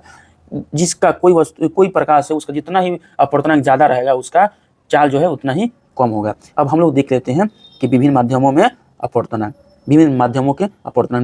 निर्वात में प्रकाश का अपवर्तनांक 0 होता है, हवा में 1.008 होता है, जल में 1.33 होता है, कांच में 1.5 होता है, हीरा में 2.48 होता है। दोस्तों, ये जो हीरा का अपवर्तनांक है दुनिया की जितना भी चीज़ है सबसे ज़्यादा अपवर्तनांक हीरा का ही होता है जो 2.48 होता है। ठीक है, आगे देखते हैं हम लोग कि अपवर्तनांक अधिक होने पर माध्यम सघन एवं अपवर्तनांक कम होने पर माध्यम विरल होता है। ठीक है ना, यदि अपवर्तनांक अधिक है इसका माध्यम क्या है, इसका मतलब क्या है, माध्यम सघन है। अपवर्तनांक कम है इसका मतलब क्या है कि माध्यम विरल है। हाँ, क्योंकि प्रकाश का चाल जो है वो जब कम होगा तो विरल में ही होगा ना। प्रकाश का अपवर्तनांक यदि कम है तो उसका वेग क्या होगा, अपवर्तनांक कम है इसका मतलब वेग ज्यादा होगा विरल प्रकाश का। आगे देखिए कि अपवर्तनांक मात्रक हीन एवं विमाहीन राशि है, अपवर्तनांक का कोई भी मात्रक नहीं होता है। अब देखते हैं हम लोग कि प्रकाश के अपवर्तन के कारण घटने वाली घटनाएं। द्रव में अंशतः डूबी हुई सीधी छड़ टेढ़ी दिखाई पड़ती है, तारे टिमटिमाते हुए दिखाई पड़ते हैं, सूर्योदय के पहले एवं सूर्यास्त के बाद भी सूर्य दिखाई पड़ता है, और पानी से भरे किसी बर्तन की तली में पड़ा हुआ सिक्का ऊपर उठा हुआ दिखाई पड़ता है, जल के अंदर पड़ी हुई मछली वास्तविक गहराई से कुछ ऊपर उठी हुई दिखाई पड़ती है। ये सब अपवर्तन के कारण। ठीक है ना। नेक्स्ट देखते हैं कि प्रकाश का पूर्ण आंतरिक परावर्तन। देखिए, क्रांतिक कोण सघन माध्यम में बना हुआ आपतन कोण है, जिसके लिए विरल माध्यम में अपवर्तन कोण का मान 90 डिग्री होता है। अधिक अपवर्तनांक वाले माध्यम का क्रांतिक कोण कम होता है। हीरे के लिए क्रांतिक कोण का मान 24 डिग्री होता है जो सबसे कम है। ठीक है ना। आगे देखिए कि आपतन कोण का मान क्रांतिक कोण से थोड़ा सा अधिक कर दीजिएगा तो प्रकाश विरल माध्यम में बिल्कुल ही नहीं जाता, बल्कि संपूर्ण प्रकाश परिवर्तित होकर सघन माध्यम में ही लौट जाता है। इस घटना को प्रकाश का पूर्ण आंतरिक परिवर्तन कहते हैं। इसमें प्रकाश का अपवर्तन बिल्कुल नहीं होता है, संपूर्ण आपतित प्रकाश परिवर्तित हो जाती है। किसी पृष्ठ के जिस भाग से पूर्ण आंतरिक परिवर्तन होता है वह चमकने लगता है। ठीक है ना, प्रकाश उससे बाहर ही नहीं जाता है, चारों तरफ वो फैल जाता है। ठीक है, आगे देखिए कि प्रकाश के पूर्ण आंतरिक परिवर्तन के लिए निम्न 2 शर्तों का पूरा होना आवश्यक है। प्रकाश की किरण जो सघन माध्यम से विरल माध्यम में जा रही हो, हमेशा जब भी पूर्ण आंतरिक परिवर्तन आपको कराना है तो जो प्रकाश को है वो सघन माध्यम से विरल माध्यम में हमेशा भेजना है। ठीक है ना, और आपतित कोण क्रांतिक कोण से हमेशा अधिक होगा, तभी होगा। ठीक है ना, क्रांतिक कोण से हमेशा अधिक रखना पड़ेगा। अब देखते हैं दोस्तों के पूर्ण आंतरिक परिवर्तन के कुछ उदाहरण है, उसको देखते हैं कि हीरे का चमकना, रेगिस्तान में मरीचिका का बनना, जल में पड़ी परख नली का चमकना, कांच में आई दरार का चमकना। ठीक है, ये सब पूर्ण आंतरिक परिवर्तन के उदाहरण है। प्रकाशिक तंतु देखते हैं। प्रकाश सरल रेखा में गमन करता है, लेकिन पूर्ण आंतरिक परिवर्तन का उपयोग करके प्रकाश को एक वक्रीय मार्ग में चलाया जा सकता है। प्रकाशिक तंतु पूर्ण आंतरिक परिवर्तन के सिद्धांत पर आधारित एक ऐसी युक्ति है जिसके द्वारा प्रकाश सिग्नल को इसकी तीव्रता में बिना क्षय के एक स्थान से दूसरे स्थान पर भेजा जाता है। ठीक है ना, चाहे मार्ग कितना भी टेढ़ा मेढ़ा हो। प्रकाशिक तंतु में तंतुओं की व्यास की कोटि 10⁻⁴ सेंटीमीटर होती है, समझ सकते हैं, 10⁻⁴ सेंटीमीटर होती है। इसके चारों तरफ लगे पदार्थ का अपवर्तनांक जो है 1 से 1.5 तक होता है। ठीक है ना, इसके चारों तरफ लगे जो पदार्थ होता है उसका अपवर्तनांक 1 से 1.5 तक होता है, और जो तंतु होता है उसका जो व्यास होता है वो 10⁻⁴ सेंटीमीटर होता है। ठीक है ना। प्रकाश तंतु का उपयोग देख लेते हैं कहाँ है कि प्रकाश सिग्नलों के दूरसंचार में, विद्युत सिग्नल को प्रकाश सिग्नल में बदलकर प्रेषित करने में तथा अभिग्रहण करने में, मनुष्य के शरीर के आंतरिक भागों का परीक्षण करने में, और शरीर के अंदर लेजर किरणों को भेजने में। आगे देखिए नोट में क्या दिया है कि ऑप्टिकल फाइबर का जनक एक भारतीय मूल के सिख अमेरिकी भौतिक विज्ञानी नरेंद्र सिंह कापानी को माना जाता है, ऑप्टिकल फाइबर का क्या जनक। ठीक है ना। नेक्स्ट देखते हैं कि लेंस द्वारा प्रकाश का अपवर्तन। सामान्यतः 2 गोलीय पृष्ठों से घिरे हुए किसी अपवर्तक माध्यम को लेंस कहते हैं। और यह लेंस 2 प्रकार के होते हैं, उत्तल लेंस और अवतल लेंस। लेंस से संबंधित कुछ परिभाषिक शब्द क्या है देखिए। ये जो है ये क्या है, लेंस के मुख्य अक्ष है C1 से लेकर C2 तक। वो क्या है, प्रकाशिक केंद्र है। F1 क्या है, ये फोकस है, प्रथम फोकस है। F2 क्या है, द्वितीय फोकस है उत्तल लेंस में। ये देखिए, और अवतल लेंस में आप लोग इसी तरह देख सकते हैं। ठीक है ना। नेक्स्ट देखते हैं दोस्तों हम लोग कि उत्तल लेंस के द्वारा वस्तु के विभिन्न स्थितियों के लिए बने प्रतिबिंब। देखिए उत्तल लेंस और अवतल दर्पण सेम होता है, ठीक है ना। इसको दोस्तों आप लोग अपने से पढ़ लीजिएगा, मैं तरीका बता दिया हूँ। यदि समझ में नहीं आता है तो इसके बारे में आप लोग कमेंट कीजिए दोस्तों, मैं दूसरा वीडियो लाकर इसके बारे में मैं पूरी तरह से विस्तार से समझा दूंगा। लेकिन आप लोग को कमेंट में लिखना होगा कि उत्तल लेंस द्वारा वस्तु के विभिन्न स्थितियों के लिए प्रतिबिंब आप उत्तल लेंस का प्रतिबिंब आप समझ लिख दीजिएगा, या खाली लिखिएगा कि दर्पण और उत्तल लेंस का दर्पण और लेंस का प्रतिबिंब चाहिए हम लोगों को, वीडियो चाहिए, उसको मैं ला दूंगा वीडियो, आप लोग अपने से इसको याद कर लीजिएगा। आगे देखिए कि अवतल लेंस और उत्तल दर्पण सेम होता है, ठीक है ना। अवतल लेंस और उत्तल दर्पण, ठीक है ना, अवतल लेंस और उत्तल दर्पण सेम होता है। अवतल दर्पण में प्रतिबिंब F2 एवं प्रकाशीय केंद्र O के बीच बनता है, ठीक है ना। अवतल लेंस में प्रतिबिंब F2 एवं प्रकाशीय केंद्र के बीच बनता है। यह प्रतिबिंब सीधा तथा आभासी एवं वस्तु से छोटा होता है, चाहे वस्तु कहीं पर भी रख दीजिए। अब दोस्तों लेंस की क्षमता के बारे में पढ़ते हैं कि लेंस की फोकस दूरी के व्युत्क्रम को लेंस की क्षमता कहते हैं। यदि किसी लेंस की फोकस दूरी f मीटर में हो तो उसकी क्षमता p बराबर 1/f डायोप्टर होती है। डायोप्टर SI मात्रक है जिसे t द्वारा सूचित किया जाता है। उत्तल लेंस की फोकस दूरी धनात्मक होती है, इसलिए उसकी क्षमता धनात्मक होती है, ठीक है ना। अवतल लेंस की फोकस दूरी ऋणात्मक होती है, इसलिए उसकी क्षमता भी ऋणात्मक ही होती है, ठीक है ना। आगे देखते हैं कि अगर दो लेंस जिनकी क्षमताएं P1 और P2 की अगर दो लेंस की क्षमताएं P1 एवं P2 हो और एक दूसरे से d दूरी पर स्थित हो तो इन दोनों लेंसों की समतुल्य क्षमता P होता है P1 + P2 - d P1 × P2, ठीक है ना। ये फॉर्मूला आप लोग याद कर लीजिएगा, न्यूमेरिकल रूप में दे सकता है। यदि दो लेंस आपस में सटे हों और d 0 हो तो P बराबर क्या होगा P + P2, ठीक है ना। तब दो आपस में सटे रहेंगे तो डायरेक्ट जोड़ दीजिएगा। लेकिन यदि थोड़ा डिस्टेंस पर है उसके लिए फॉर्मूला हो जाएगा दोस्तों, देख सकते हैं P बराबर P1 + P2 - d P1 P2। आप लोग देख सकते हैं कि यहाँ पर दिया हुआ है किस तरह है। तो चलिए आगे देखते हैं कि लेंस की क्षमता में परिवर्तन जो है वो किस तरह होता है। लेंस को किसी द्रव में डुबाने पर उसकी फोकस दूरी व क्षमता दोनों बदल जाती है। यह लेंस एवं द्रव के अपवर्तनांक पर निर्भर करता है। मान लीजिए कि म्यू अपवर्तनांक वाले लेंस को म्यू डैश अपवर्तनांक वाले द्रव में डुबाया जाता है तो निम्न 3 स्थितियां उत्पन्न होती है। कौन कौन सी स्थितियां उत्पन्न होती है, देखिए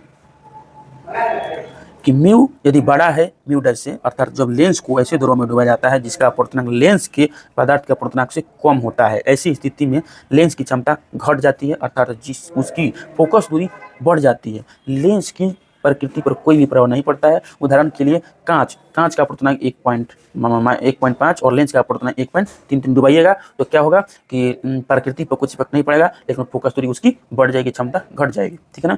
अब देखते हैं 2 नंबर क्या दिया है कि म्यू यदि समान है म्यू डैश के, अर्थात जब लेंस को समान अपवर्तनांक वाले द्रव में डुबाते हैं ऐसी स्थिति में लेंस की फोकस दूरी अनंत हो जाती है, जिससे उसकी क्षमता समाप्त हो जाती है। वह एक समतल प्लेट की भांति व्यवहार करता है। ऐसे द्रव में लेंस को डुबाने पर लेंस दिखाई नहीं देता है, लेंस ही दिखाई नहीं देगा। फोकस दूरी क्या हो जाएगी, अनंत हो जाएगी, क्षमता क्या हो जाएगा, 0 हो जाएगा, है? ठीक है। आगे देखिए कि 3 नंबर म्यू यदि म्यू डैश से छोटा है यानी म्यू डैश बड़ा है, अर्थात जब लेंस को ऐसे द्रव में डुबाया जाता है जिसकी अपवर्तनांक लेंस की अपवर्तनांक से अधिक है, ऐसी स्थिति में फोकस दूरी बढ़ जाती है जिससे उसकी क्षमता घट जाती है। इसके साथ साथ क्या होती है, लेंस की प्रकृति भी बदल जाती है, ठीक है ना। अर्थात उत्तल लेंस जो है वो अवतल लेंस की भांति और अवतल लेंस उत्तल लेंस की भांति व्यवहार करने लगता है। उदाहरण के लिए पानी के अंदर हवा का बुलबुला उत्तल लेंस के समान दिखाई देता है परंतु व्यवहार अवतल लेंस के समान करता है।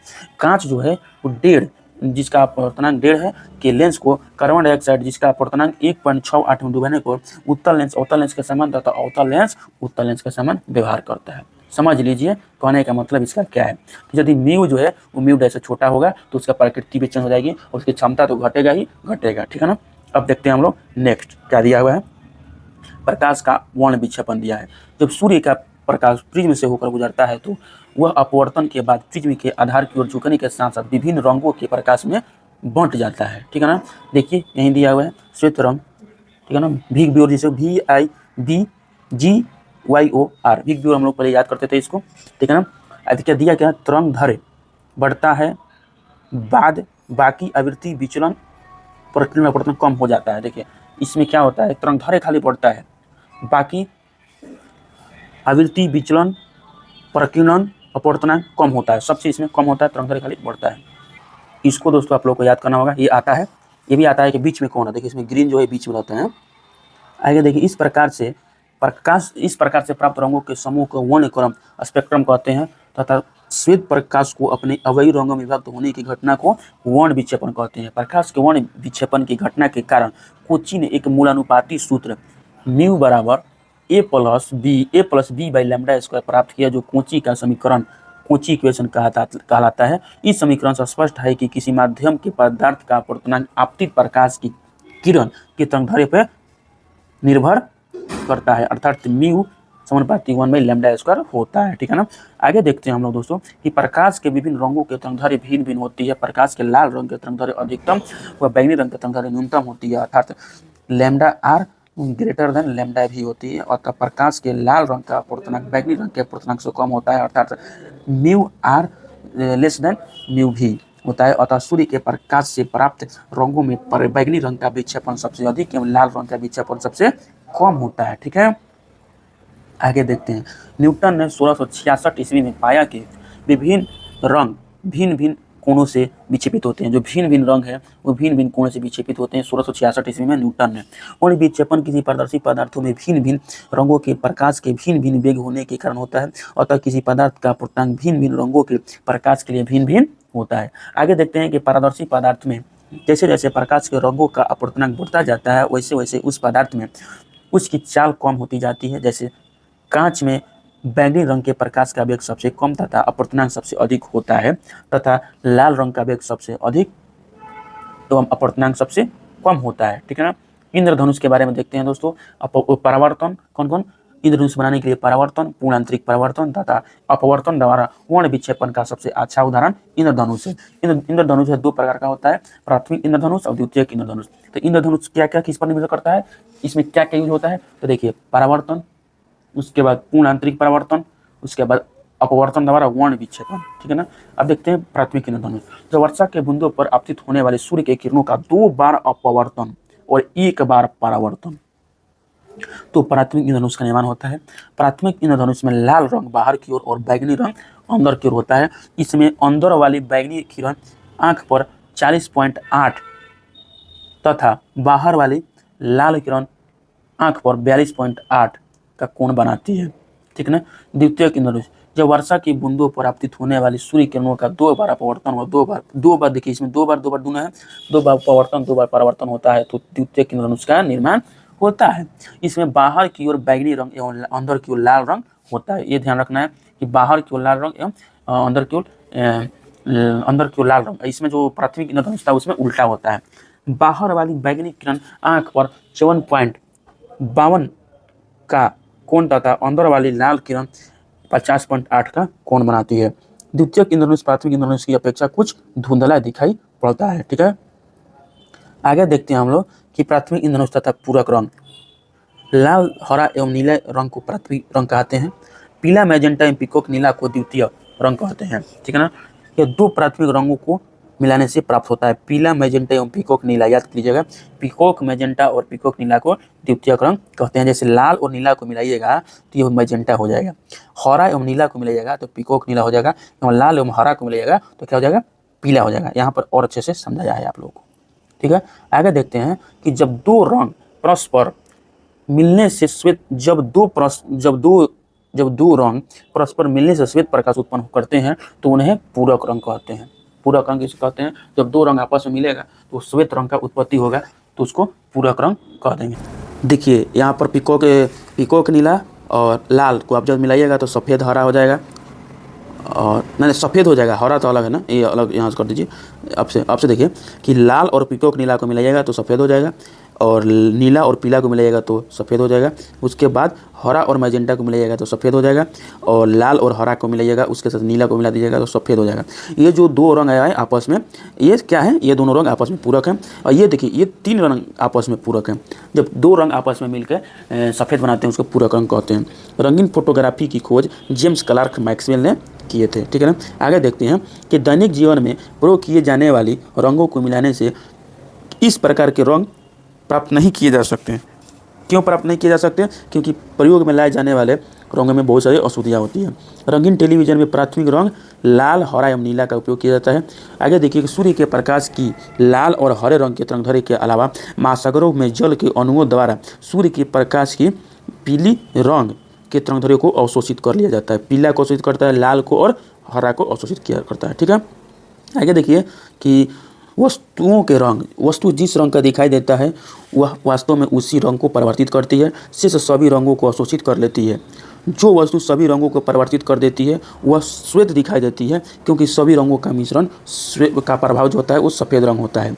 जो वस्तु सभी रंगों को अवशोषित कर लेती है वो किसी भी रंग को परिवर्तित नहीं करती है, वो काली दिखाई देती है। इसलिए जब लाल गुलाब को हरा शीशा के माध्यम से देखा जाता है तो वो काला दिखाई पड़ता है, क्योंकि उसे परिवर्तित करने के लिए लाल रंग नहीं मिलता है और हरे रंग को अवशोषित कर लेती है। ठीक है ना। अब देखते हैं हम लोग कि विभिन्न वस्तुओं पर विभिन्न रंगों की किरणों डालने पर वे किस तरह के दिखती है। तो इसे निम्नलिखित तरीका में देखा जा सकता है। तो दोस्तों देखिए, सफ़ेद आप वस्तु के नाम, सफ़ेद कागज़ में आप सफ़ेद किरणें और लाल किरणें, देखिए दोस्तों ये क्या दिया हुआ है मैं आपको बता रहा हूँ कि सफ़ेद कागज़ में आप सफ़ेद किरण देखिएगा तो सफ़ेद दिखाई देगा, लाल किरण देखिएगा तो लाल, हरा देखिएगा तो हरा, और पीली किरण जाएगी तो पीला दिखाई देगा, और नीली किरण दिखाई जाएगी तो नीली दिखाई देगा। लाल में लाल जाएगा तो लाल में सफ़ेद जाएगा तो लाल, माने कि सफ़ेद में जो भी रंग जाएगा वो सब वैसे ही दिखाई देगा। लाल में यदि लाल को छोड़ के और सफ़ेद को छोड़ के दूसरा जाएगा तो काला दिखाई देगा, माने भिन्न रंग रहेगा तो काला हो जाएगा। ठीक है ना, भिन्न रंग रहेगा तो सफ़ेद और वो रंग छोड़ के दूसरा रंग होगा तो काला हो जाएगा। बस यही इसमें है और कुछ नहीं है। आगे देखिए, प्रकाश तरंगों का व्यतिकरण। प्रकाश तरंगों के व्यतिकरण के सिद्धांत प्रकाश के तरंग प्रकृति की पुष्टि करता है। थॉमस यंग ने 1802 ईस्वी में प्रकाश के व्यतिकरण को प्रयोगात्मक रूप से दर्शाया था। जब समान आवृत्ति व समान आयाम के दो प्रकाश तरंगें जो मूलतः एक ही प्रकाश स्रोत से किसी माध्यम में एक ही दिशा में गमन करती है तो उनके अध्यारोपण के फलस्वरूप प्रकाश की तीव्रता में परिवर्तन हो जाता है। इस घटना को प्रकाश का व्यतिकरण कहते हैं। इसकी खोज किसने की थी? थॉमस यंग ने 1802 ईस्वी में। ठीक है, नेक्स्ट देखते हैं दोस्तों कि व्यतिकरण के उदाहरण। पानी के बुलबुले का सूर्य के प्रकाश में कभी कभी चमकते हैं कि नहीं, सातरंगी दिखाई देते हैं। जल पर फैले मिट्टी के तेल का सूर्य के प्रकाश में कभी चमकना, ये भी सतरंगी दिखाई देते हैं। आगे देखिए दोस्तों कि साबुन के बुलबुले का सूर्य के प्रकाश में रंगीन दिखाई देता है, रंगीन ये भी दिखाई देता है। गीली सड़क पर वाहनों से टपकती तेल, डीजल या पेट्रोल की बूंदों का रंगीन दिखाई पड़ता है। ये भी आप लोग देखे होंगे, ये धूप में दिखाई देता है रंगीन 7 कलर का। ठीक है ना। अब देखते हैं दोस्तों, व्यतिकरण दो प्रकार के होते हैं। संपोषी व्यतिकरण, माध्यम के जिस बिंदु पर दोनों तरंगें समान कला में मिलती है वहाँ प्रकाश की परिणामी तीव्रता अधिकतम होती है, इसे संपोषी व्यतिकरण कहते हैं। दोस्तों प्रकाश बहुत बड़ा चैप्टर है इसलिए इतना टाइम इसमें लग रहा है। विनाशी व्यतिकरण, माध्यम के जिस बिंदु पर दोनों तरंगें विपरीत कला में मिलती है वहाँ प्रकाश की तीव्रता न्यूनतम या शून्य हो जाता है। इस प्रकार के व्यतिकरण को विनाशी व्यतिकरण कहते हैं। प्रकाश के व्यतिकरण के कारण ही दिन में पानी पर साबुन की जो फिल्म सुंदर दिखाई पड़ती है। आगे देखिए कि दो स्वतंत्र प्रकाश स्रोतों से निकलने वाली प्रकाश तरंगों में व्यतिकरण की घटना नहीं होती। स्वतंत्र रूप से निकलेगी उसमें व्यतिकरण की घटना नहीं। नेक्स्ट देखते हैं दोस्तों कि प्रकाश तरंगों का ध्रुवन, polarisation of waves of light. ध्रुवन प्रकाश संबंधी ऐसी घटना है जो अनुदैर्ध्य तरंग और अनुप्रस्थ तरंग में अंतर स्पष्ट करती है। अनुदैर्ध्य तरंग में ध्रुवन की घटना नहीं होती है जबकि अनुप्रस्थ तरंग में ध्रुवन की घटना होती है। ठीक है ना। यदि प्रकाश तरंग के कंपन प्रकाश संचरण की दिशा के लंबवत तल में एक ही दिशा में हो, प्रत्येक दिशा में समित न हो तो इस प्रकाश को समतल ध्रुवित प्रकाश कहते हैं। प्रकाश संबंधी यह घटना ध्रुवन कहलाती है। ठीक है ना। साधारण प्रकाश में विद्युत वेक्टर के कंपन प्रकाश संचरण की दिशा के लंबवत तल में प्रत्येक दिशा में समान रूप से समित रूप से होती है अथवा समित रूप से होती है। ऐसी प्रकाश के अध्रुवित प्रकाश कहते हैं। जब चारों तरफ से फैलेगा इधर इधर इधर इधर तो उसको अध्रुवित प्रकाश करेंगे। जब एक ही तरफ से जाएगा उसको पोलराइज मतलब ध्रुवित प्रकाश कहते हैं। प्रकाश स्रोतों जैसे कि विद्युत बल्ब, मोमबत्ती, ट्यूबलाइट आदि से उत्सर्जित प्रकाश अध्रुवित होते हैं। ठीक है ना। आप लोग लेजर लाइट देखे हैं ना, कभी कभी शादी विवाह में जो लेजर लाइट लड़का लोग बजाता है चलाता है वो पोलराइट होता है। ठीक है ना। ध्रुवन का उदाहरण होमोग्राफी या होमोग्राम का चमकना ध्रुवन का कारण है। वाहनों में पोलराइजेशन, देखिए वाहनों में पोलराइट होता है। हेडलाइट का उपयोग किया जाता है, वाहनों में पोलराइड हेडलाइट का उपयोग किया जाता है जिसके कारण चालक को चकाचौंध से बचाया जाता है। यह भी ध्रुवन की घटना पर आधारित है। त्रिविमीय चलचित्र जो 3D होता है, इसमें 31 चित्र होते हैं, ध्रुवन की घटना पर आधारित होते हैं, ठीक है ना। आगे देखिए कि ध्रुवन की घटना केवल प्रकाश की तरंग में होती है, क्योंकि प्रकाश तरंग अनुप्रस्थ तरंग है, अनुधारित तरंग नहीं है। जबकि ध्वनि में यह घटना नहीं होती है, क्योंकि यह अनुधारित तरंग है, ठीक है। आगे देखते हैं कि प्रकाश तरंगों का प्रकाशीय प्रभाव केवल विद्युत वेक्टरों के कारण ही होता है। लेजर लाइट एम्प्लीफिकेशन, देखिए लेजर क्या है, लेजर का फुल फॉर्म होता है कि light amplification by stimulated emission of radiation, ठीक है ना। इसको भी याद कर लीजिएगा, लेजर का फुल फॉर्म भी आता है। रेडिएशन का संक्षिप्त रूप ही लेजर कहलाता है, जिसका अर्थ है विकिरण के प्रेरित उत्सर्जन से प्रकाश परिवर्तन, अर्थात प्रकाश तरंगों पर आधारित लेजर एक ऐसी युक्ति है जिसमें विकिरण के प्रेरित उत्सर्जन द्वारा एकवर्ण प्रकाश प्राप्त किया जाता है। लेजर तरंगों की आवृत्ति समान होती है तथा इसके विभिन्न तरंगों की कला भी स्थिर होती है, ठीक है ना। इसके मूलभूत सिद्धांत की चर्चा सर्वप्रथम 1917 में आइंस्टीन ने की थी, परंतु वास्तव में लेजर की खोज 1960 ईस्वी में अमेरिका के हेजेज अनुसंधान प्रयोगशाला में थियोडोर H. मेमन द्वारा की गई थी। कब? 1960 में। लेकिन सबसे पहले किसने इसको सिद्धांत को मूल चर्चा किया था? तो आइंस्टीन 1917 ईस्वी में।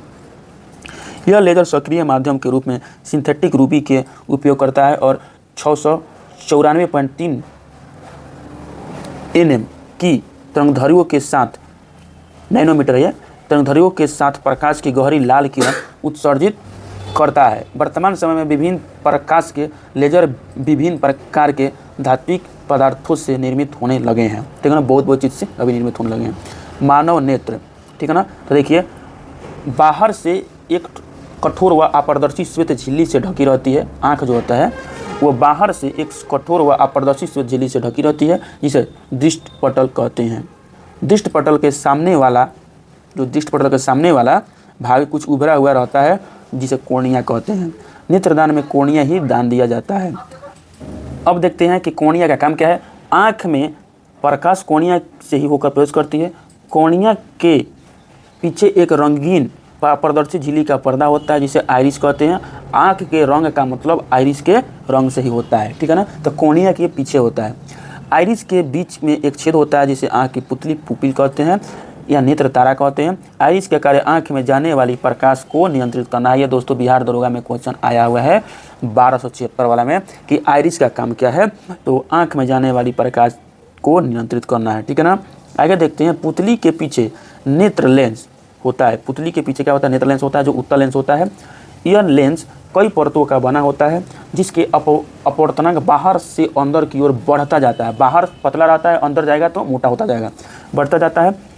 तथा मध्य में अपवर्तनांक कितना होता है? 1.44 होता है। आँख के अंदर भरे जलीय द्रव एवं कांच का अपवर्तनांक कितना होता है? 1.33 होता है। देखिए लेंस का जो मध्य भाग का अपवर्तनांक 1.44 और जो द्रव होता है और जो कांच द्रव होता है उसका अपवर्तनांक 1.336 होता है, ठीक है। दृष्टपटल के नीचे काले रंग की एक झिल्ली होती है, जिसे रक्तपटल क्लोराइड कहते हैं। यह प्रकाश को शोषित करके प्रकाश के आंतरिक परिवर्तन को रोकती है, ठीक है ना। आगे देखते हैं कि रक्तपटल के नीचे आँख के सबसे भीतर एक पारदर्शी झिल्ली होती है, जिसे रेटिना कहते हैं, ठीक है ना। क्या कहते हैं? रेटिना कहते हैं। यह प्रकाश सिराओं की एक फिल्म होती है। ये सिराएं वस्तुओं के प्रतिबिंबों के रूप में रंग और आकार का ज्ञान मस्तिष्क तक पहुंचाती है। रेटिना पर वस्तु का प्रतिबिंब वास्तविक और उल्टा बनता है, ठीक है ना। अंध बिंदु, जिस स्थान पर प्रकाश सिरा रेटिना को छेद कर मस्तिष्क में जाती है, उस स्थान पर प्रकाश का कोई प्रभाव नहीं पड़ता है, उस स्थान को ही अंध बिंदु कहा जाता है। पीत बिंदु किसको कहते हैं? देखिए कि रेटिना के बीचों बीच एक पीला भाग होता है, जहाँ पर बना हुआ प्रतिबिंब सबसे अधिक स्पष्ट दिखाई देता है, उसे पीत बिंदु कहा जाता है। रंग दृष्टि, कलर विजन। रेटिना में 2 प्रकार के प्रकाश संवेदनशील कोशिकाएं होती है, शंकु तथा छड़, ठीक है। शंकु कोशिकाओं से रंग का तथा छड़ कोशिकाओं से प्रकाश की तीव्रता का आभास होता है, ठीक है ना। इसको भी इंपॉर्टेंट आप लोग देख लीजिएगा। निकट बिंदु, वह निकटतम बिंदु जिसे आँख अपनी अधिकतम समंजसन क्षमता लगाकर स्पष्ट देख सकता है, आँख का निकटतम बिंदु कहलाता है। आँख से निकट बिंदु की दूरी स्पष्ट दृष्टि की न्यूनतम दूरी कहलाती है। सामान्य आँख के लिए यह दूरी 25 सेंटीमीटर होती है। सामान्य आँख के लिए दूर बिंदु अनंत पर होता है। 5500 एंगस्ट्रॉम तरंगदैर्घ्य वाली दृश्य प्रकाश के प्रति मनुष्य की आंख सबसे अधिक संवेदनशील होती है। कितना? 5500 एंगस्ट्रॉम वाली तरंगदैर्घ्य होती है, उस पर हमारी आंख बहुत संवेदनशील होती है। आगे देखते हैं कि जब आंख में धूल जाती है तो उसका नेत्र श्लेष्मा अंग सूज जाता है और लाल हो जाता है। ठीक है ना। दृष्टि दोष व उनका परिणाम देखते हैं। एक सामान्य मनुष्य 25 सेंटीमीटर से लेकर अनंत पर स्थित वस्तु को अपने रेटिना पर फोकस कर सकता है, यानी वस्तु को देख सकता है, लेकिन उम्र बढ़ने या अन्य कारणों से आँख की यह क्षमता समाप्त हो जाती है। इसका कारण आँख के लेंस में उत्पन्न गड़बड़ी होती है। इससे कई प्रकार के दृष्टि दोष उत्पन्न हो जाते हैं जो निम्न है। ठीक है, कौन कौन सा दृष्टि दोष उत्पन्न होता है देखते हैं। निकट दृष्टि दोष सबसे पहले, कि इस रोग से ग्रसित व्यक्ति नज़दीक के वस्तु को देख लेता है परंतु दूर स्थित वस्तु को नहीं देख पाता है।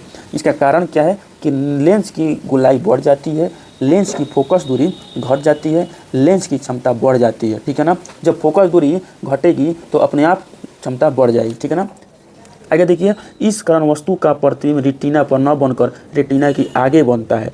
ठीक है ना। इस कारण इसको निकट दृष्टि दोष कहा जाता है। लेकिन देखिए, निकट दृष्टि दोष में निकट की वस्तु साफ साफ दिखाई देती है लेकिन दूर की वस्तु साफ साफ दिखाई नहीं देती है।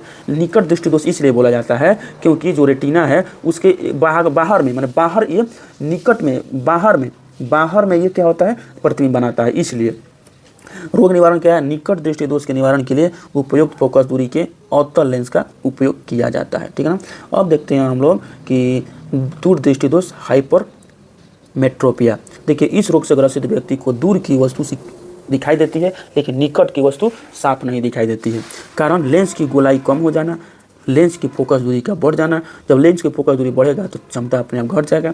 इस रोग में क्या होता है कि निकट के वस्तु का प्रतिबिंब रेटिना के पीछे बनता है, मतलब दूरी है, दूर पर बनता है, इसलिए ये क्या होता है, दूर दृष्टि दोष कहलाता है। निवारण क्या है? इस रोग के निवारण के लिए उपयुक्त फोकस दूरी की उत्तल लेंस की आवश्यकता होती है। जरा दृष्टि दोष देखते हैं। वृद्धावस्था के कारण आँख की समझ क्षमता घट जाती है या समाप्त हो जाती है, जिसके कारण व्यक्ति न तो दूर की वस्तु और न ही निकट की वस्तु देख पाता है। ठीक है ना। जरा दृष्टि दोष में रोग का निवारण क्या है? इस रोग के निवारण के लिए बाइफोकल लेंस, मतलब द्विफोकसी लेंस उभयअवतल जो होता है का उपयोग किया जाता है। अब देखते हैं दोस्तों 4 नंबर कौन सा बीमारी है। देखिए, दृष्टि वैषम्य या अभिमुखता अस्टिग्मेटिज्म। इसमें नेत्र क्षैतिज दिशा में तो ठीक देख पाता है परंतु ऊर्ध्व दिशा में नहीं देख पाता है, या इससे उल्टा ऊर्ध्व दिशा में देख तो लेता है लेकिन क्षैतिज दिशा में नहीं देख पाता है। यानी इस रोग से ग्रसित व्यक्ति केवल एक ही दिशा क्षैतिज अथवा उदग्र दिशा में देख पाता है। इसका कारण यह है कि कोर्निया की सतह पर गोलाकार नहीं रहती है बल्कि एक दिशा में उसकी त्रिज्या अधिक हो जाती है, माने वो अंडे के आकार की हो जाती है। ठीक है ना। तथा दूसरी में कम हो जाती है। इसके निवारण हेतु बेलनाकार लेंस का प्रयोग किया जाता है। ठीक है ना। आगे देखिए, टोनोमीटर का प्रयोग किसी व्यक्ति के आंखों के अंदर को दबाव मापने के लिए किया जाता है, ग्लूकोमा रोग के इलाज के लिए। ठीक है ना। आगे देखिए, सूक्ष्मदर्शी तथा दूरदर्शी। सरल सूक्ष्मदर्शी के बारे में सबसे पहले देखते हैं कि यह कम फोकस दूरी का उत्तल लेंस होता है। इसमें वस्तु का आकार वस्तु द्वारा नेत्र पर बनाए गए दर्शन कोण पर निर्भर करता है। दर्शन कोण जितना छोटा होता है उतनी ही वस्तु छोटी दिखाई पड़ती है। आगे देखते हैं, जकारिया जॉनसन ने सरल सूक्ष्मदर्शी का आविष्कार किया था। किसने? जकरिया जॉनसन ने। आगे देखते हैं, सरल सूक्ष्मदर्शी का आवर्धन क्षमता क्या होता है? m = 1 + d/f होता है, जहाँ d क्या है, 25 सेंटीमीटर है स्पष्ट दृष्टि की न्यूनतम दूरी, और f क्या है, लेंस की फोकस दूरी है। ठीक है। अब आगे देखते हैं हम लोग कि संयुक्त सूक्ष्मदर्शी कंपाउंड माइक्रोस्कोप क्या है। इसमें एक ही अक्ष पर 2 उत्तल लेंस लगे होते हैं। जो उत्तल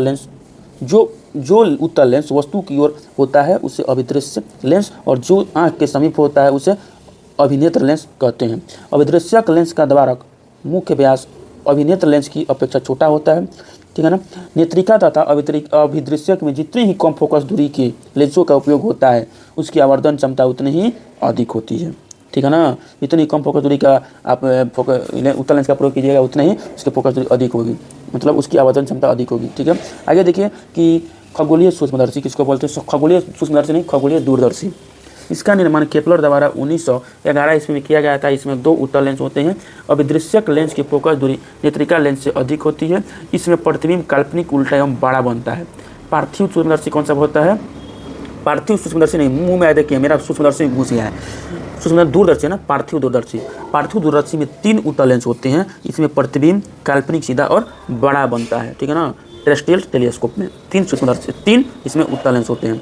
गैलीलियो सूक्ष्मदर्शी किसको बोलते हैं? देखिए, इसका निर्माण 1609 ईस्वी में गैलीलियो ने किया था। इसमें अभिदृश्यक लेंस के रूप में बड़ी फोकसांतर तथा बड़े घेरा का उत्तल लेंस तथा नेत्रिका के रूप में छोटे फोकसांतर एवं छोटे घेरा का अवतल लेंस लगा होता है। इसमें प्रतिबिंब काल्पनिक, बड़ा एवं उल्टा बनता है। इसमें गैलीलियो सूक्ष्मदर्शी में 1609 में इसकी खोज हुई थी। कोई वस्तु हमारी आँख पर जो कोण बनाता है उसे दर्शन कोण कहते हैं। दूरदर्शी एवं सूक्ष्मदर्शी द्वारा दर्शन कोण को बढ़ाकर ही वस्तु का आभासी आकार बढ़ाया जा सकता है। स्थिर विद्युत, चलिए, पदार्थों को परस्पर रगड़ने से उस पर जो आवेश की मात्रा संचित रहती है उसे स्थिर विद्युत कहते हैं। स्थिर विद्युत में आवेश स्थिर रहता है, ठीक है ना। स्थिर विद्युत में क्या होता है? स्थिर आवेश जो है स्थिर रहता है। बेंजामिन फ्रैंकलिन ने 2 प्रकार की आवेशों को धनात्मक आवेश व ऋणात्मक आवेश नाम दिया था, ठीक है ना। आगे देखिए, समान प्रकार के अर्थात धन व ऋण आवेश परस्पर प्रतिकर्षित होते हैं तथा विपरीत आवेश के बीच क्या होता है? आकर्षण होता है, ठीक है ना। जैसे मेल फीमेल के बीच आकर्षण होता है और लड़के लड़के आपस में लड़ते रहते हैं ना, उसी तरह, ठीक है। आगे देखिए, वस्तुओं का आवेशन इलेक्ट्रॉनों के स्थानांतरण के फलस्वरूप होता है। आधुनिक इलेक्ट्रॉन सिद्धांत के अनुसार जब 2 वस्तुओं आपस में रगड़ी जाती है तो उनमें से एक वस्तु के परमाणुओं की बाहरी कक्षा से भ्रमणशील इलेक्ट्रॉन निकलकर दूसरी वस्तुओं के परमाणुओं में चले जाते हैं। इससे पहली वस्तु के परमाणुओं में इलेक्ट्रॉन की कमी तथा दूसरी वस्तु के परमाणुओं में इलेक्ट्रॉन की वृद्धि होती है। अतः पहली वस्तु धन आवेशित व दूसरी वस्तु ऋण आवेशित होती है।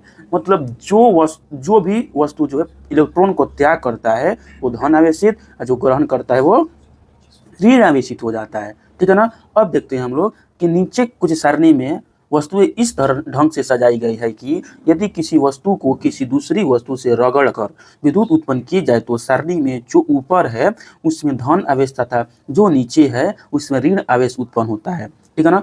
जैसे कांच को कागज के साथ रगड़ने पर कांच में धन आवेश एवं कागज में ऋण आवेश उत्पन्न होता है। तो दोस्तों, इसका कहने का मतलब ये है कि यदि आप रोआ और फलानेल को लेंगे तो रोआ जो है वो पॉजिटिव होगा और फलानेल जो है वो नेगेटिव हो जाएगा, ठीक है ना। आप लोग समझ सकते हैं। उसी तरह दोस्तों, ये देखिए, ये ऊपर है, ये ऊपर है, ये ऊपर है। तो यदि आप लोग लकड़ी, देखिए लकड़ी नहीं, रबड़ और रेजिन को लेंगे तो रबड़ क्या हो जाएगा? आपस में दोनों को रगड़ेंगे तो ये पॉजिटिव, ये नेगेटिव। वहीं दोस्तों, यदि आप लोग धातु और रबड़ को लेंगे तो धातु पॉजिटिव और ये नेगेटिव, ठीक है ना। इस तरह दोस्तों है इसका सजावट रखा हुआ है। चलिए आगे देखिए, आवेश का मात्रक कूलम्ब C है, ठीक है ना। आवेश का मात्रक क्या है? कूलम्ब C है, जो 6.25 × 10⁻18 इलेक्ट्रॉनों में समय आवेश के समतुल्य होता है। कहने का मतलब है कि एक कूलम्ब आवेश में 6.25 × 10⁻18 इलेक्ट्रॉन के आवेश इसमें समाये रहते हैं। एक इलेक्ट्रॉन पर 1.6 × 10⁻19 कूलम्ब आवेश रहता है, ठीक है ना। आगे देखिए, 1 कूलम्ब बराबर 1 AS होता है, ठीक है ना। देखते हैं आगे कि आवेश का पृष्ठ घनत्व चालक के इकाई क्षेत्रफल पर स्थित आवेश की मात्रा को उस आवेश का पृष्ठ घनत्व कहते हैं, ठीक है ना। नेक्स्ट देखते हैं दोस्तों कि चालक का पृष्ठ घनत्व चालक के आकार एवं चालक के समीप स्थित अन्य चालक या विद्युतरोधी पदार्थों पर निर्भर करता है। पृष्ठ घनत्व सबसे अधिक चालक के नुकीले भाग पर होता है क्योंकि नुकीले भाग का क्षेत्रफल सबसे कम होता है, ठीक है ना। तो याद कीजिएगा कि पृष्ठ घनत्व का सबसे अधिक चालक कहाँ पर होते हैं? नुकीले भाग पर होते हैं। चालक, कंडक्टर, जिन पदार्थों से होकर विद्युत आवेश सरलता से प्रभावित होता है उसे चालक कहते हैं, जैसे चांदी, तांबा, एल्युमिनियम। चांदी सबसे अच्छा चालक है, दूसरा कौन सा है? तांबा है, ठीक है ना। आगे देखते हैं कि त्वरित चालक का आविष्कार किसने किया था? तो बेंजामिन फ्रैंकलिन ने किया था। यह किसका बना होता है? ये तांबा का बना होता है। चालक किसको बोलते हैं? देखिए, चालक जिससे विद्युत धारा प्रवाहित होता है। और चालक किसको बोलते हैं? नॉन कंडक्टर, जिन पदार्थों से होकर आवेश का प्रभाव नहीं होता है उसे अचालक कहते हैं, जैसे लकड़ी, रबड़, कागज। कूलम्ब का नियम, 2 स्थिर विद्युत आवेशों के बीच लगने वाला आकर्षण अथवा प्रतिकर्षण बल दोनों आवेशों की मात्राओं के गुणनफल के अनुक्रमानुपाती, जो भी 2 आवेश हैं उनके मात्राओं के गुणनफल का अनुक्रमानुपाती एवं उनके बीच की दूरी के वर्ग के व्युत्क्रमानुपाती होता है तथा यह बल दोनों आवेशों को मिलाने वाली रेखा के अनुदिश कार्य करती है, ठीक है ना। आगे देखिए कि विद्युत क्षेत्र किसको बोलते हैं? किसी आवेश या आवेशित वस्तु को चारों ओर का स्थान जहां तक उसके प्रभाव का अनुभव किया जा सके विद्युत क्षेत्र कहलाता है। सिद्धांततः यह क्षेत्र अनंत दूरी तक फैला हुआ होना चाहिए, परंतु व्यवहार में ऐसा नहीं होता है। विद्युत क्षेत्र बहुत दूरी तक फैला रहता है, ठीक है ना। आगे देखते हैं हम लोग कि दोस्तों विद्युत क्षेत्र की तीव्रता क्या होती है। देखिए, विद्युत क्षेत्र में किसी बिंदु पर स्थित एकांक धन आवेश पर क्रियाशील बल को विद्युत क्षेत्र की तीव्रता कहा जाता है, ठीक है ना। विद्युत क्षेत्र की तीव्रता का मात्रक वोल्ट प्रति मीटर इनवर्स या वोल्ट प्रति मीटर, वहीं वोल्ट प्रति मीटर या न्यूटन प्रति कूलम N/c होता है। यह एक सदिश राशि है, समझे कि नहीं। विद्युत क्षेत्र की तीव्रता समझे। विद्युत क्षेत्र में किसी बिंदु पर स्थित एकांक धन आवेश पर क्रियाशील बल को विद्युत क्षेत्र की तीव्रता कहा जाता है, ठीक है ना। आगे देखते हैं दोस्तों, तो खोखले चालक के विद्युत क्षेत्र, किसी भी खोखले चालक के अंदर विद्युत क्षेत्र शून्य होता है। यदि ऐसे चालक को आवेशित किया जाए तो संपूर्ण आवेश इसके बाहरी पृष्ठ पर ही रहता है, अतः खोखला गोला एक विद्युत परिरक्षक का कार्य करता है। यही कारण है कि यदि किसी कार पर त्वरित विद्युत गिर जाए तो कार के अंदर बैठे व्यक्ति पूर्ण सुरक्षित रहता है। त्वरित से प्राप्त विद्युत आवेश कार के बाहरी सतह पर ही रहता है, समझे कि नहीं। ये खोखले चालक के विद्युत क्षेत्र की गुण है। आगे देखते हैं हम लोग कि विद्युत विभव किसको कहते हैं, कि किसी धनात्मक आवेश को अनंत से विद्युत क्षेत्र के किसी बिंदु तक लाने में किए गए कार्य W एवं आवेश के मान Q0 के अनुपात को उस बिंदु का विद्युत विभव कहा जाता है। विद्युत विभव का SI मात्रक जूल प्रति कूलम या वोल्ट होता है। यह एक अदिश राशि है। यदि 1 कूलम धनात्मक आवेश को अनंत से विद्युत क्षेत्र के किसी बिंदु तक लाने में 1 जूल कार्य करना पड़े तो बिंदु का विद्युत विभव जो होता है वह बिंदु का जो विभव है वह 1 वोल्ट होता है। 1 वोल्ट बराबर 1 जूल बाई 1 कूलम होता है, ठीक है ना। आगे नेक्स्ट देखते हैं दोस्तों कि किसी खोखले चालक के भीतरी भाग का विभव, किसी खोखले चालक के भीतरी भाग का विभव जब किसी खोखले चालक पर आवेश दिया जाता है तो यह आवेश चालक के बाहरी पृष्ठ पर चला जाता है, ठीक है। भीतरी पृष्ठ पर आवेश नहीं रहता है, लेकिन चालक के खोखले भाग का विभव शून्य नहीं होता है। वास्तव में इस भाग के प्रत्येक बिंदु का विभव समान होता है और चालक के विभव के बराबर होता है। चलिए आगे देखिए, विभवांतर किसको बोलते हैं, तो पोटेंशियल डिफरेंस।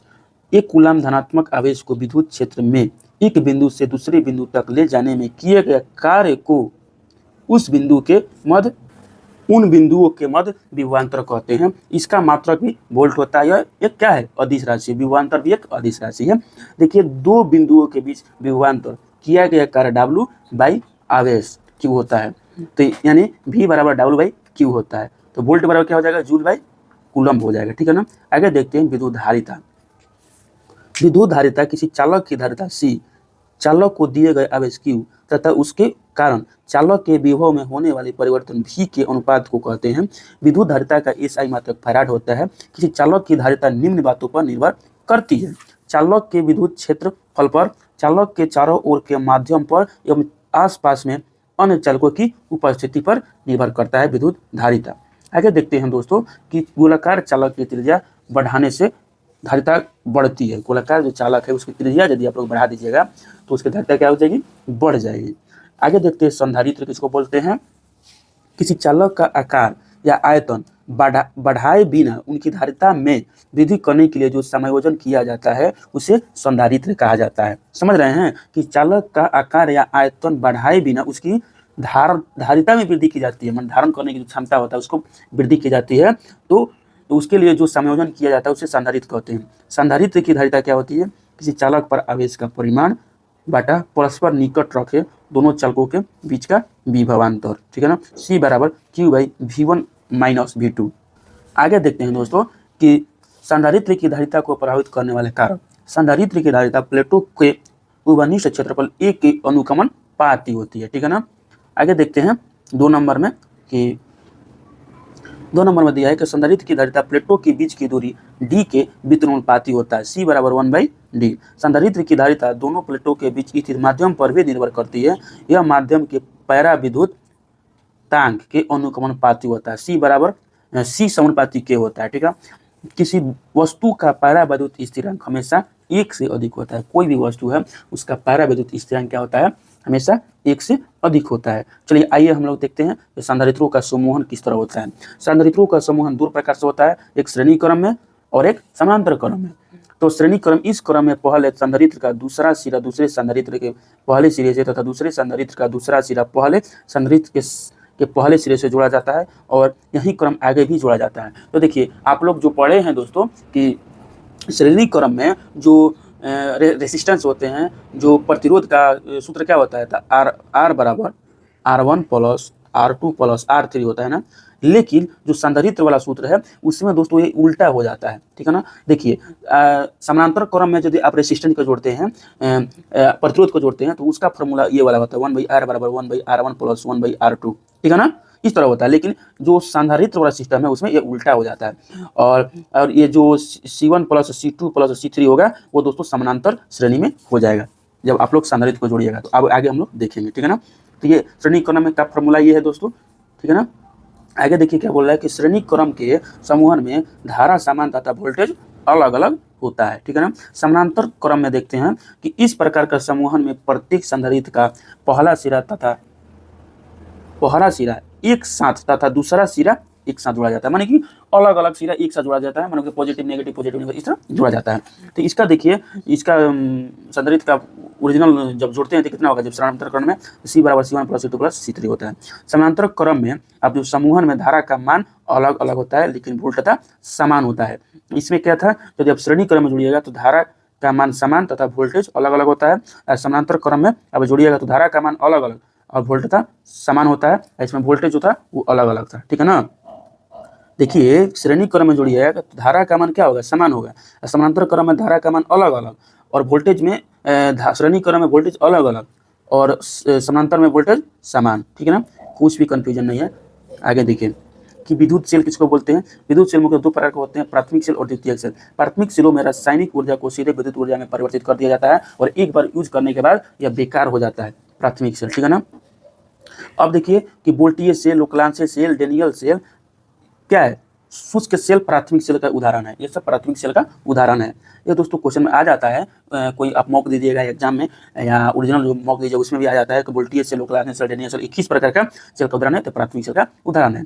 देखिए आगे द्वितीयक सेल में पहले विद्युत ऊर्जा को रासायनिक ऊर्जा में, फिर रासायनिक ऊर्जा को विद्युत ऊर्जा में परिवर्तित किया जाता है।